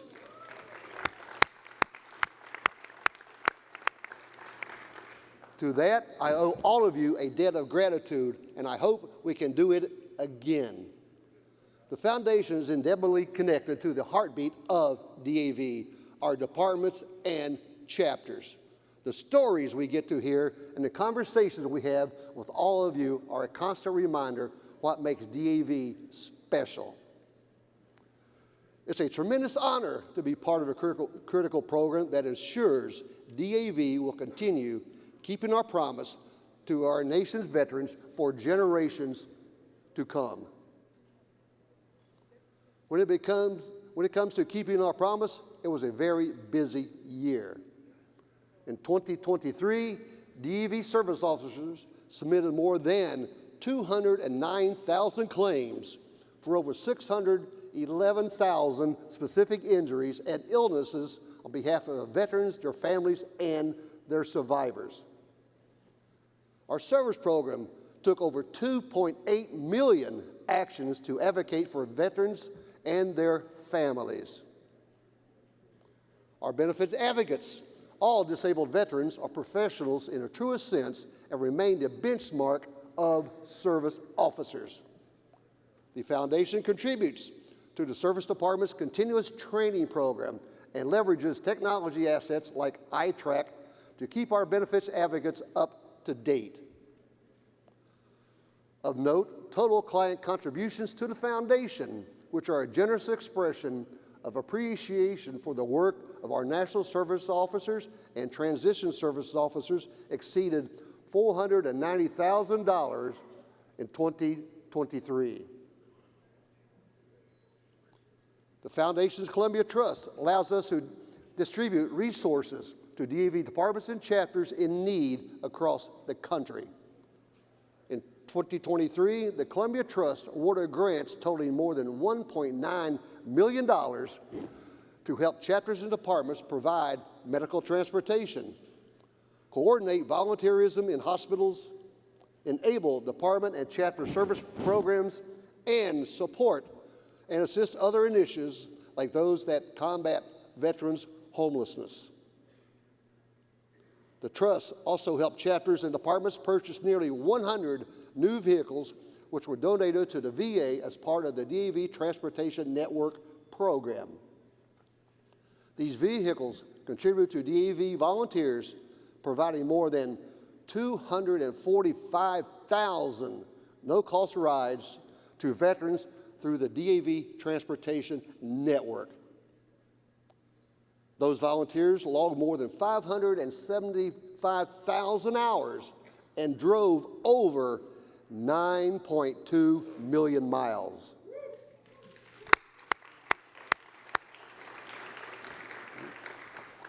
The Transportation Network would not be able to function without the effort of the DAV Hospital Service Coordinators. At 248 medical centers around the country, 149 hospital service coordinators match volunteer drivers with transportation requests from veterans as needed.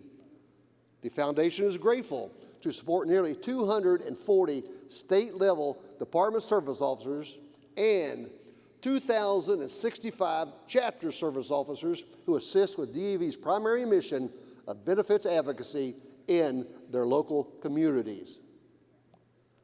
These volunteers are often the first interaction veterans and families have with DAV, and they represent the very best of who we are as an organization. In total, in 2023, we disbursed over $6.5 million to support DAV's mission. The majority of those funds went to the National Service Program, which delivers no-cost professional claim service to veterans throughout the nation. We remain a steadfast ally of DAV to ensure continued advocacy and service for our country's veterans. Because of careful management, the Foundation's investments totaled $168 million in 2023 and $171.5 million in net assets. This means we're able to support the important promise we made to those who served for so many years. I'd like to ask National Service Director Jim Marsalek to join me as we present the Richard J. Cosgriff Pace Setting Performance Awards. These are given to the NSO offices leading their respective division in largest combined total contributions made in its name at the conclusion of the calendar year. I'm proud to welcome the 2023 Richard J. Cosgriff Pace-Setting Performance Award winners to the stage to be recognized. Please join me in thanking our incredible National Service officers for all they do.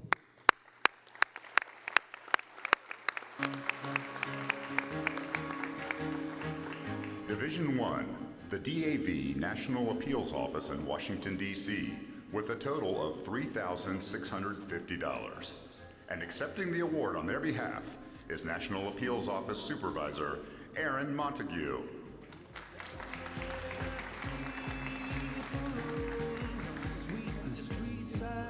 Division 2, the National Service Office in Togus, Maine, with a total of $8,980. And accepting the award on their behalf is National Service Office Supervisor Brandon McKinney. Joining him on stage is Kathy McDaniel, a support staff member of the office who just hit 30 years of service through DAV. Division 3, the National Service Office in Chicago, Illinois, with a total of $43,674. And accepting the award on their behalf is National Service Office Supervisor Robert Nobertowitz.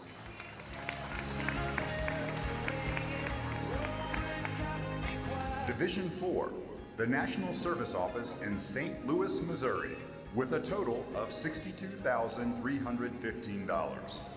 And accepting the award on their behalf is National Area Supervisor Andrew Edwards.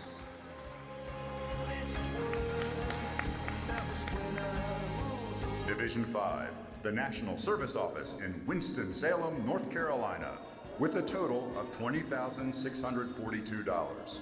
And accepting the award on their behalf is National Area Supervisor Michelle Colbert. Division 6, the National Service Office in Cleveland, Ohio, with a total of $30,637. And accepting the award on their behalf is the National Service Office Supervisor, Jacob Drost.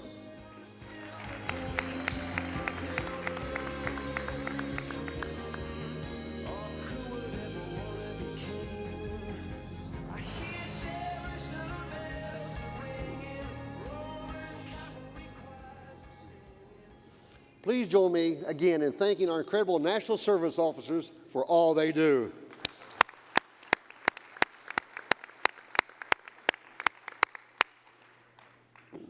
As I wrap up my remarks and we get ready to kick off the time of giving, I want to remind you that you can also donate online or by mail at the address noted on the screen.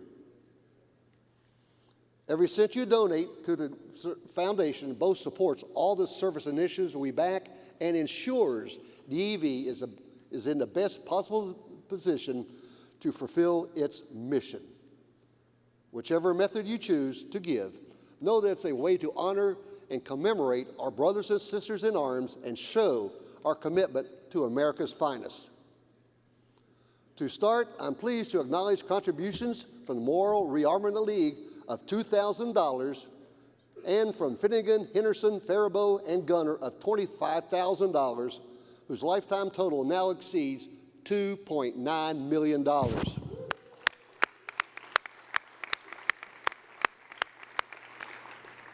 So now it's your turn to speak and show the nation what you and your chapter or department are willing to do to support the cause that brought us here today.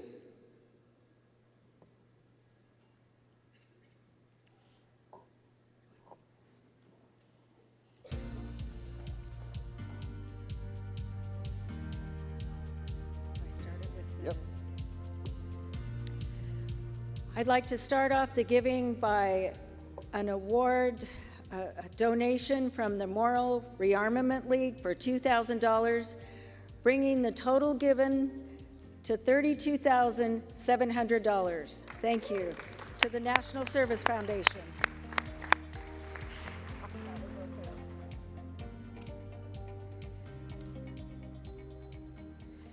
I have two donations to the National Service Foundation. One is a check from past National Commander Greg Reed and myself in the amount of $100 in memory to Gene Jackson. The second is a donation from past National Commander Brad Barton and his wife Donna to the National Service Foundation in the amount of $500.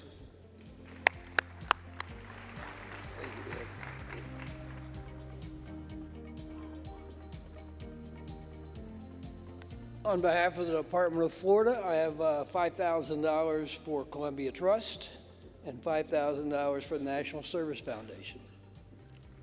Thank you, Commander.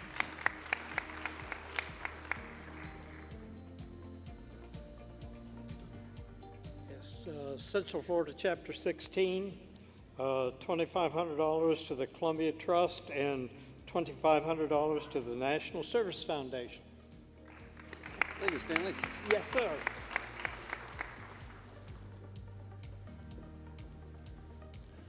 From Phoenix Chapter 1 of Arizona, $50,000 to the National Service Foundation. Thank you.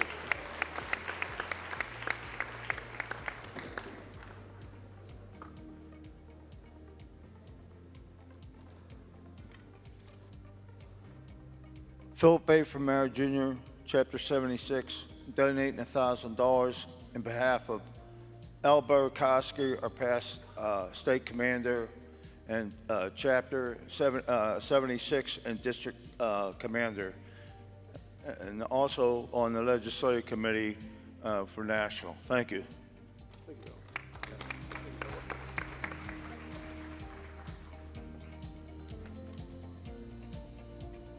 Good morning. Chapter 56, Department Commander Merlene Lede Money. We'd like to make a donation to the foundation of $1,000. Thank you.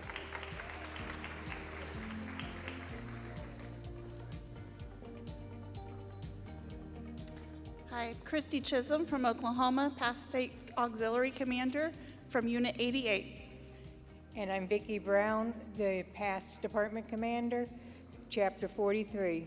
We're giving $5,000 that the juniors raised in Oklahoma to the to the golf clinic. Thank you. Thank you, ladies.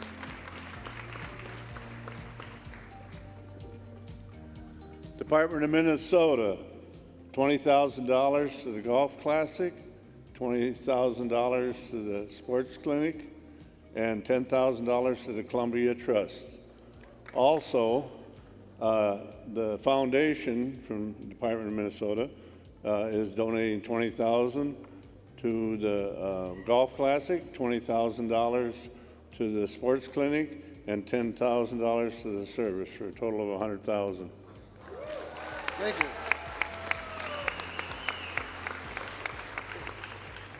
Department of Ohio, Chapter 35, we have two donations, $10,000 to the National Service Foundation and $10,000 to Jesse Brown.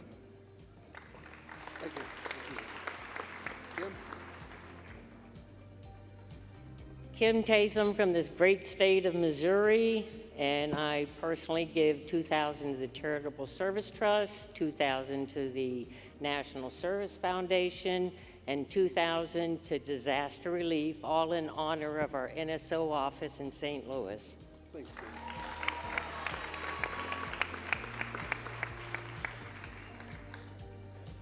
Good morning from the Department of Missouri. We have two donations. The first one is $25,000 for the Winter Sports Clinic, and the second one is $25,000 in support of the NSO office in St. Louis and in honor of Andrew Edwards. Thank you. Good morning from the Department of New York. We'd like to give $25,000 for disaster relief, $25,000 for the National Service Foundation, and $50,000 for Charitable Service Trust.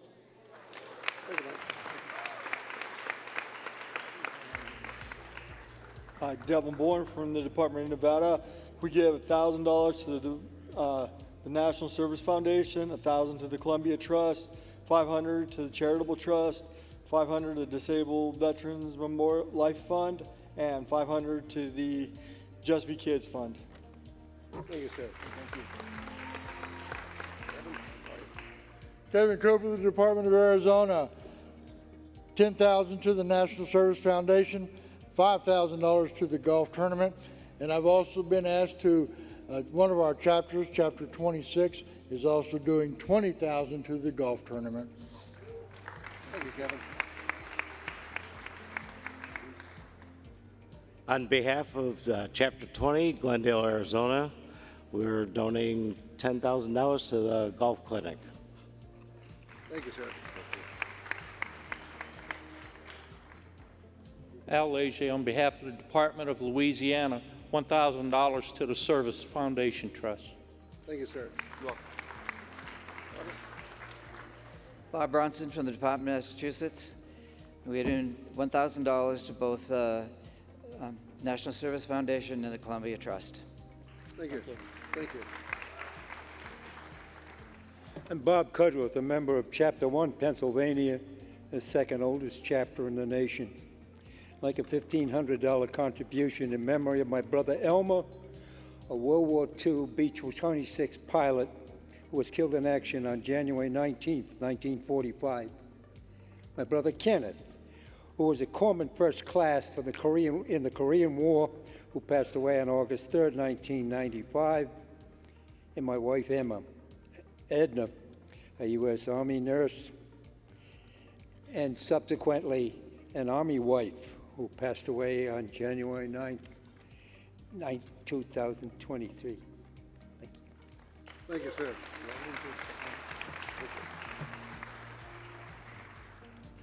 I'm Riley Leach, State Agent from the Department of Michigan. We bring you greetings from Pure Michigan and yours and my 2003 National Football Champions, Michigan Wolverines.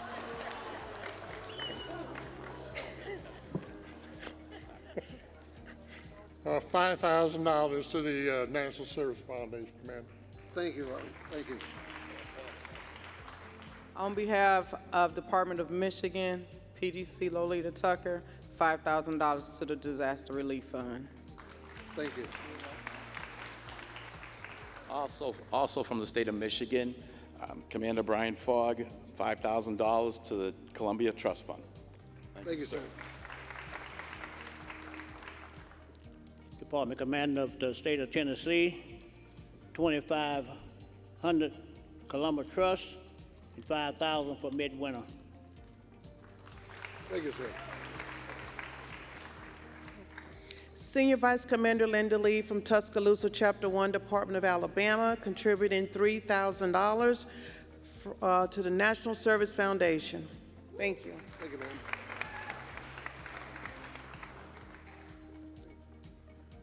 I'm Jeff Whitnaben, Commander, Department of Ohio. We're donating $50,000 to the National Service Foundation and $10,000 to the Charitable Service Trust. Thank you, Jeffrey. Thank you. I'm Mike Stith, Adjutant, Department of Ohio. Can't say enough good about our NSOs. A $1,000 donation in honor of Jake Drost, Alex Hem, and all leadership and NSOs of the Cleveland office. That's to the National Service Foundation. Thank you. Thanks, Mike. Good morning from the great state of Louisiana. Chapter 30 in Shreveport, Louisiana is proud to donate $10,000 to the National Service Foundation. Thank you. Stephen Santos, past Department Commander, Department of Maine. A personal donation in the memory of my dad, U.S. Marine Joseph Jose Santos, of $50. Thank you, sir.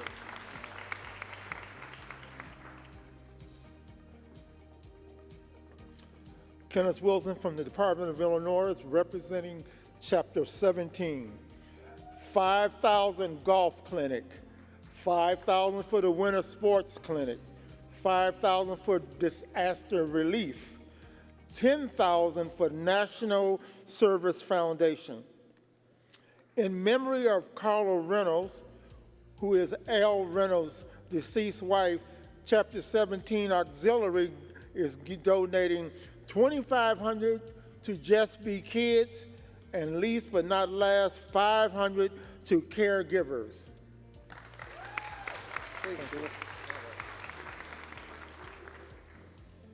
Kurt Myers, Chapter 42, Illinois.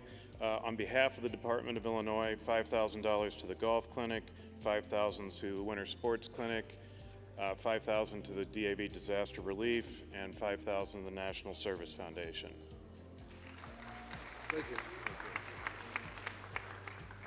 Good morning. Marcia Stewart, Department of Virginia, $20,000 to the National Service Foundation. Thank you. Good morning, Cynthia Bailey, past department commander from the great state of Virginia. We're making a donation to the golf clinic of $40,000. Thank you. Good morning, Rich Lehman, Commander, Department of Virginia, $40,000 to the Winter Sports Clinic. Thank you. Good morning, Scott Felt from Chapter Commander, Chapter 7 from the great state of Colorado. We would like to donate $2,000 to the DAV Winter Sports Fund, $1,000 to the DAV National Service Foundation in honor of the elite NSOs in the state of Colorado, and $1,000 to the DAV Columbia Trust Fund. Thank you, sir. Good morning. Keith D. Rose from the Department of Georgia. We give $2,000 for the Columbia Trust and $2,000 for the National Service Foundation. Thank you. Adam Greathouse, Department of West Virginia Commander, donation of $1,000 to the National Service Foundation from Huntington, West Virginia, Chapter 2, in honor of and memory of Jerry Ty. Thanks, Adam. Mark Rame, Department of Florida. I have our $100 donations from Mr. and Mrs. Wilkerson, a veteran we assisted with their claim, and they wanted to show appreciation to the service officers for the National Service Foundation. Thanks, Mark. The members of Chapter 18 in Bradenton, Florida, give $25,000 to this year's golf clinic, $25,000 to next year's, $25,000 to Just Be Kids, and $25,000 to our new caregivers program. Thanks, John. Chapter 2, Missouri, $20,000 to Winter Sports Clinic in honor of Andrew Edwards. Thanks, Edward.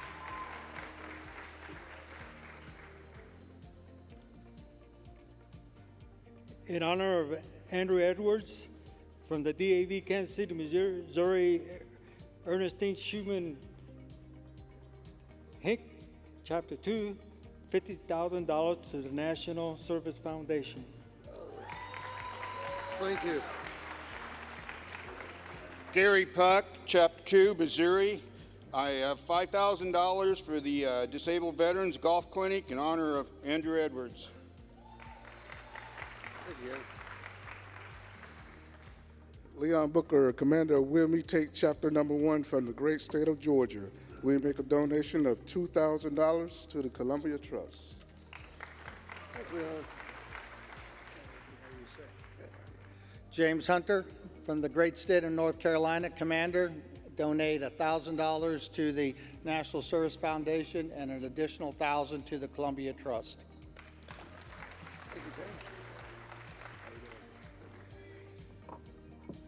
Matt Kempinen, Chapter 3, Adjutant of Green Bay, Wisconsin, Go Pack Go.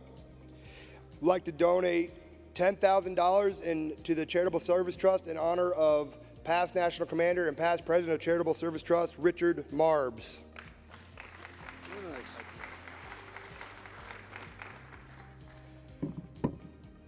Daryl Kodad from Department of Nebraska, Commander. We're donating for the Disaster Relief Fund, $3,000, and for the Columbia Trust, $7,000. Thank you. I'm Rick Stedman, Commander, Department of Alabama. I'd like to donate $10,000 to the Disaster Relief Fund in memory of Richard Patterson. Also, I'd like to remind our Adjutant, Hugo Perez, Roll Tide.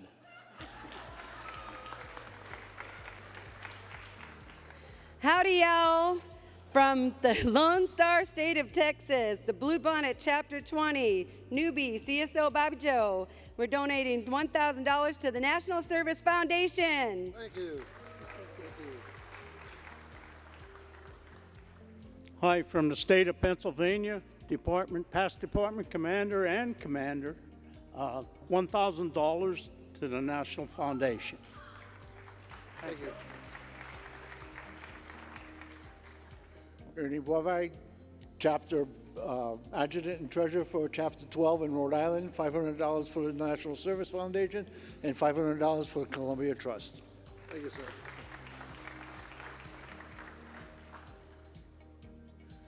Gregory Pallo, Commander, Department of Wisconsin, making a donation to the National Service Foundation for the Department of Wisconsin, $2,000. Thank you, sir. Good morning, Joan Sabri from Magnificent, Maryland. Senior Vice Commander, $5,000 to Disaster Relief Fund and $1,000 to National Service Foundation. Thank you.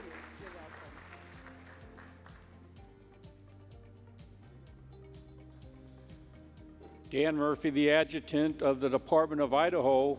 I'm going to donate $250, and I'm thinking of our Gold Star mothers up in Idaho, and the families. We have about 85 fallen since 9/11, so I'm thinking of the Gold Star mothers in Idaho. Thank you. Thank you, sir.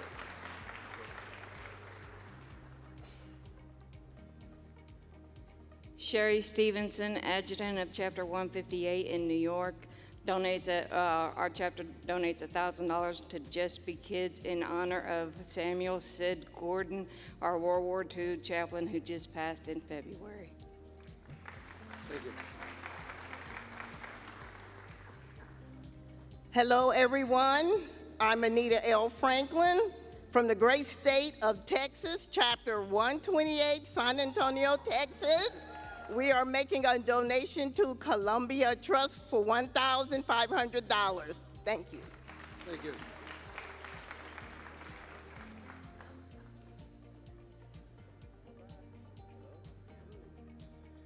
Good morning.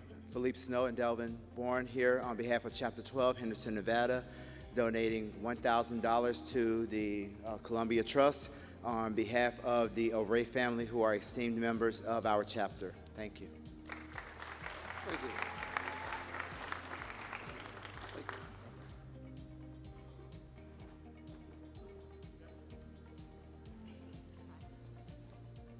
How are you today? Good, how are you? Great. Well, hi, everybody. I'm Nancy Bishop Harvey. I'm a Seattleite. I'm a U.S. Coast Guard veteran, and I'm donating $100 to disaster relief. And my husband, I want him to be recognized. I lost him 2 years ago, Douglas Harvey, U.S. Coast Guard, the best coastie I've ever met. Semper Paratus. Thank you.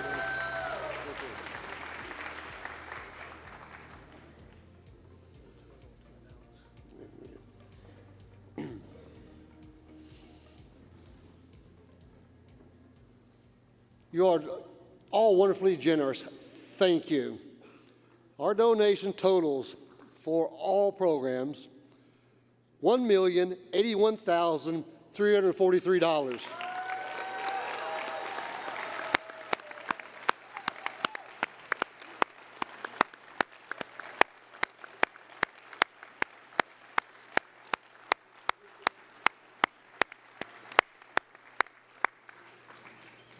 Of course, that is thanks to all of you, and unfortunately, the donations to the disaster relief program will be used very soon.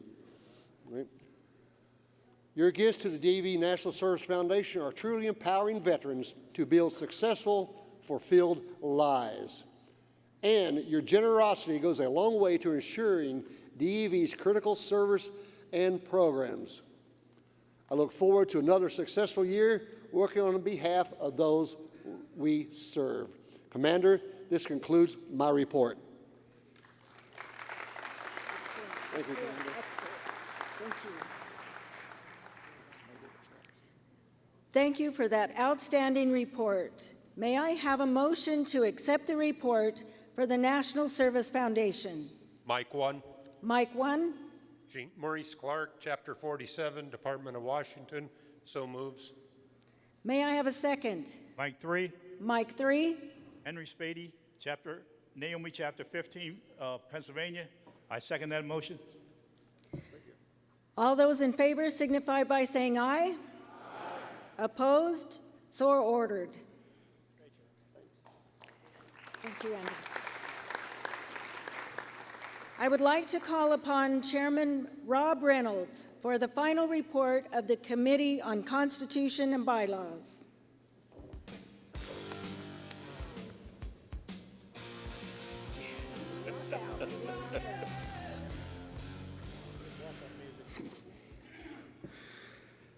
Comrade Commander and delegates, good morning.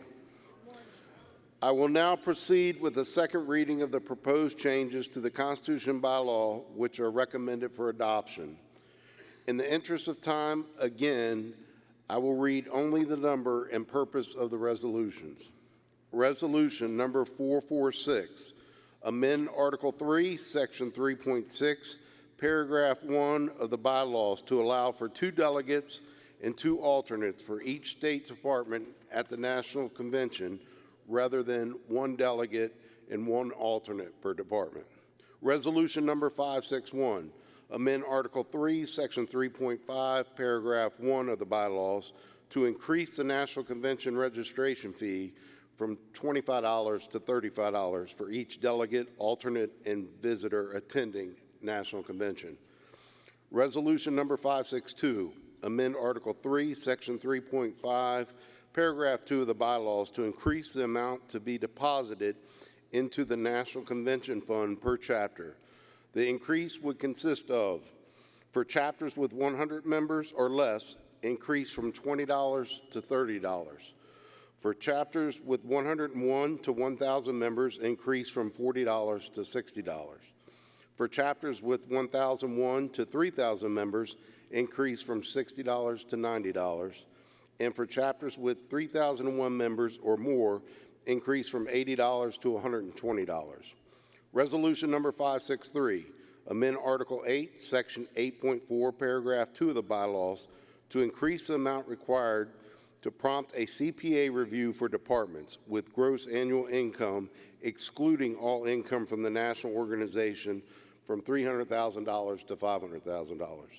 Resolution number 564, amend Article 9, Section 9.3, Paragraph 2 of the bylaws to increase the amount required to prompt a CPA review for chapters with gross annual income, excluding all income from the national organization, from $300,000 to $500,000. Resolution number 565, amend Article 10, Section 10.1, Paragraph 3 of the bylaws to increase the amount required to prompt a CPA review for auxiliary and other subordinate entities with gross annual income excluding all income from the national organization from $300,000 to $500,000. Resolution number 566, amend Article 18, Section 18.3, Paragraph 1 of the bylaws to allow the national adjutant to determine the reasonable time necessary for subordinate entities required to spend down funds to satisfy compliance with Article 18, Section 18.2 of the bylaws. Resolution number 567, amend Article 18, Section 18.3, Paragraph 2 of the bylaws to permit the national adjutant to determine whether the expenditure of funds are being spent for service purposes for subordinate entities required to spend down funds to satisfy compliance with Article 18, Section 18.2 of the bylaws. Comrade Commander, on behalf of the committee, I move that the committee recommendations be accepted, that the resolutions be adopted, and the committee be discharged with thanks of the National Convention.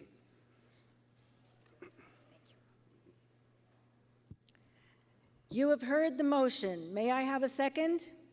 Three. Mike 3. Rita Abrig, Department of Virginia, makes the motion. Second.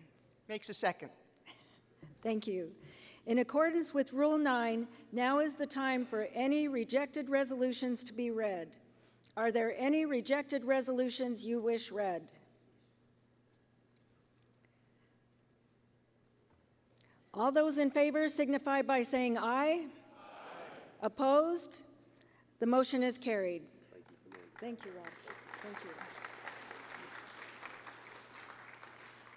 Adjutant Jesenowski, do you have any announcements?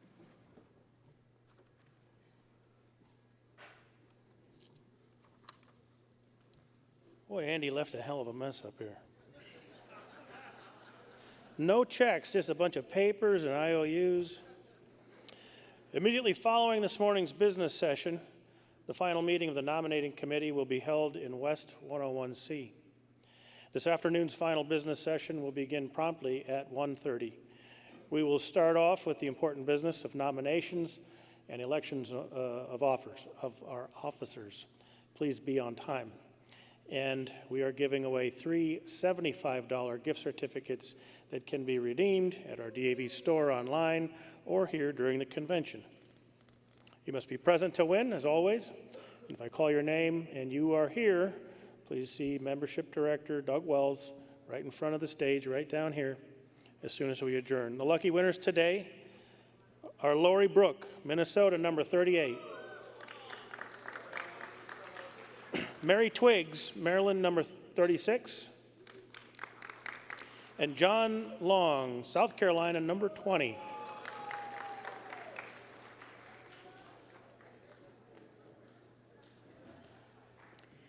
Thank you, Barry. Chaplain Varner Dancer, will you please lead us in prayer?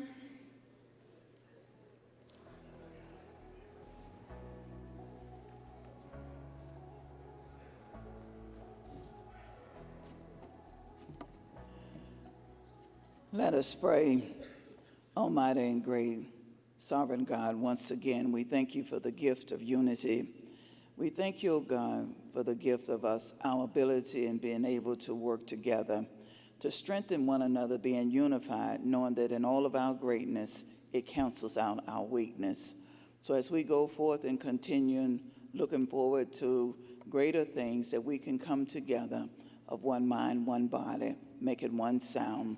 We give all thanks unto you and for all of those who have contributed to this great organization and this great meeting. We ask your blessings upon us. These and all things that we ask and receive. And the people said, amen. The convention stands in recess until 1:30 this afternoon.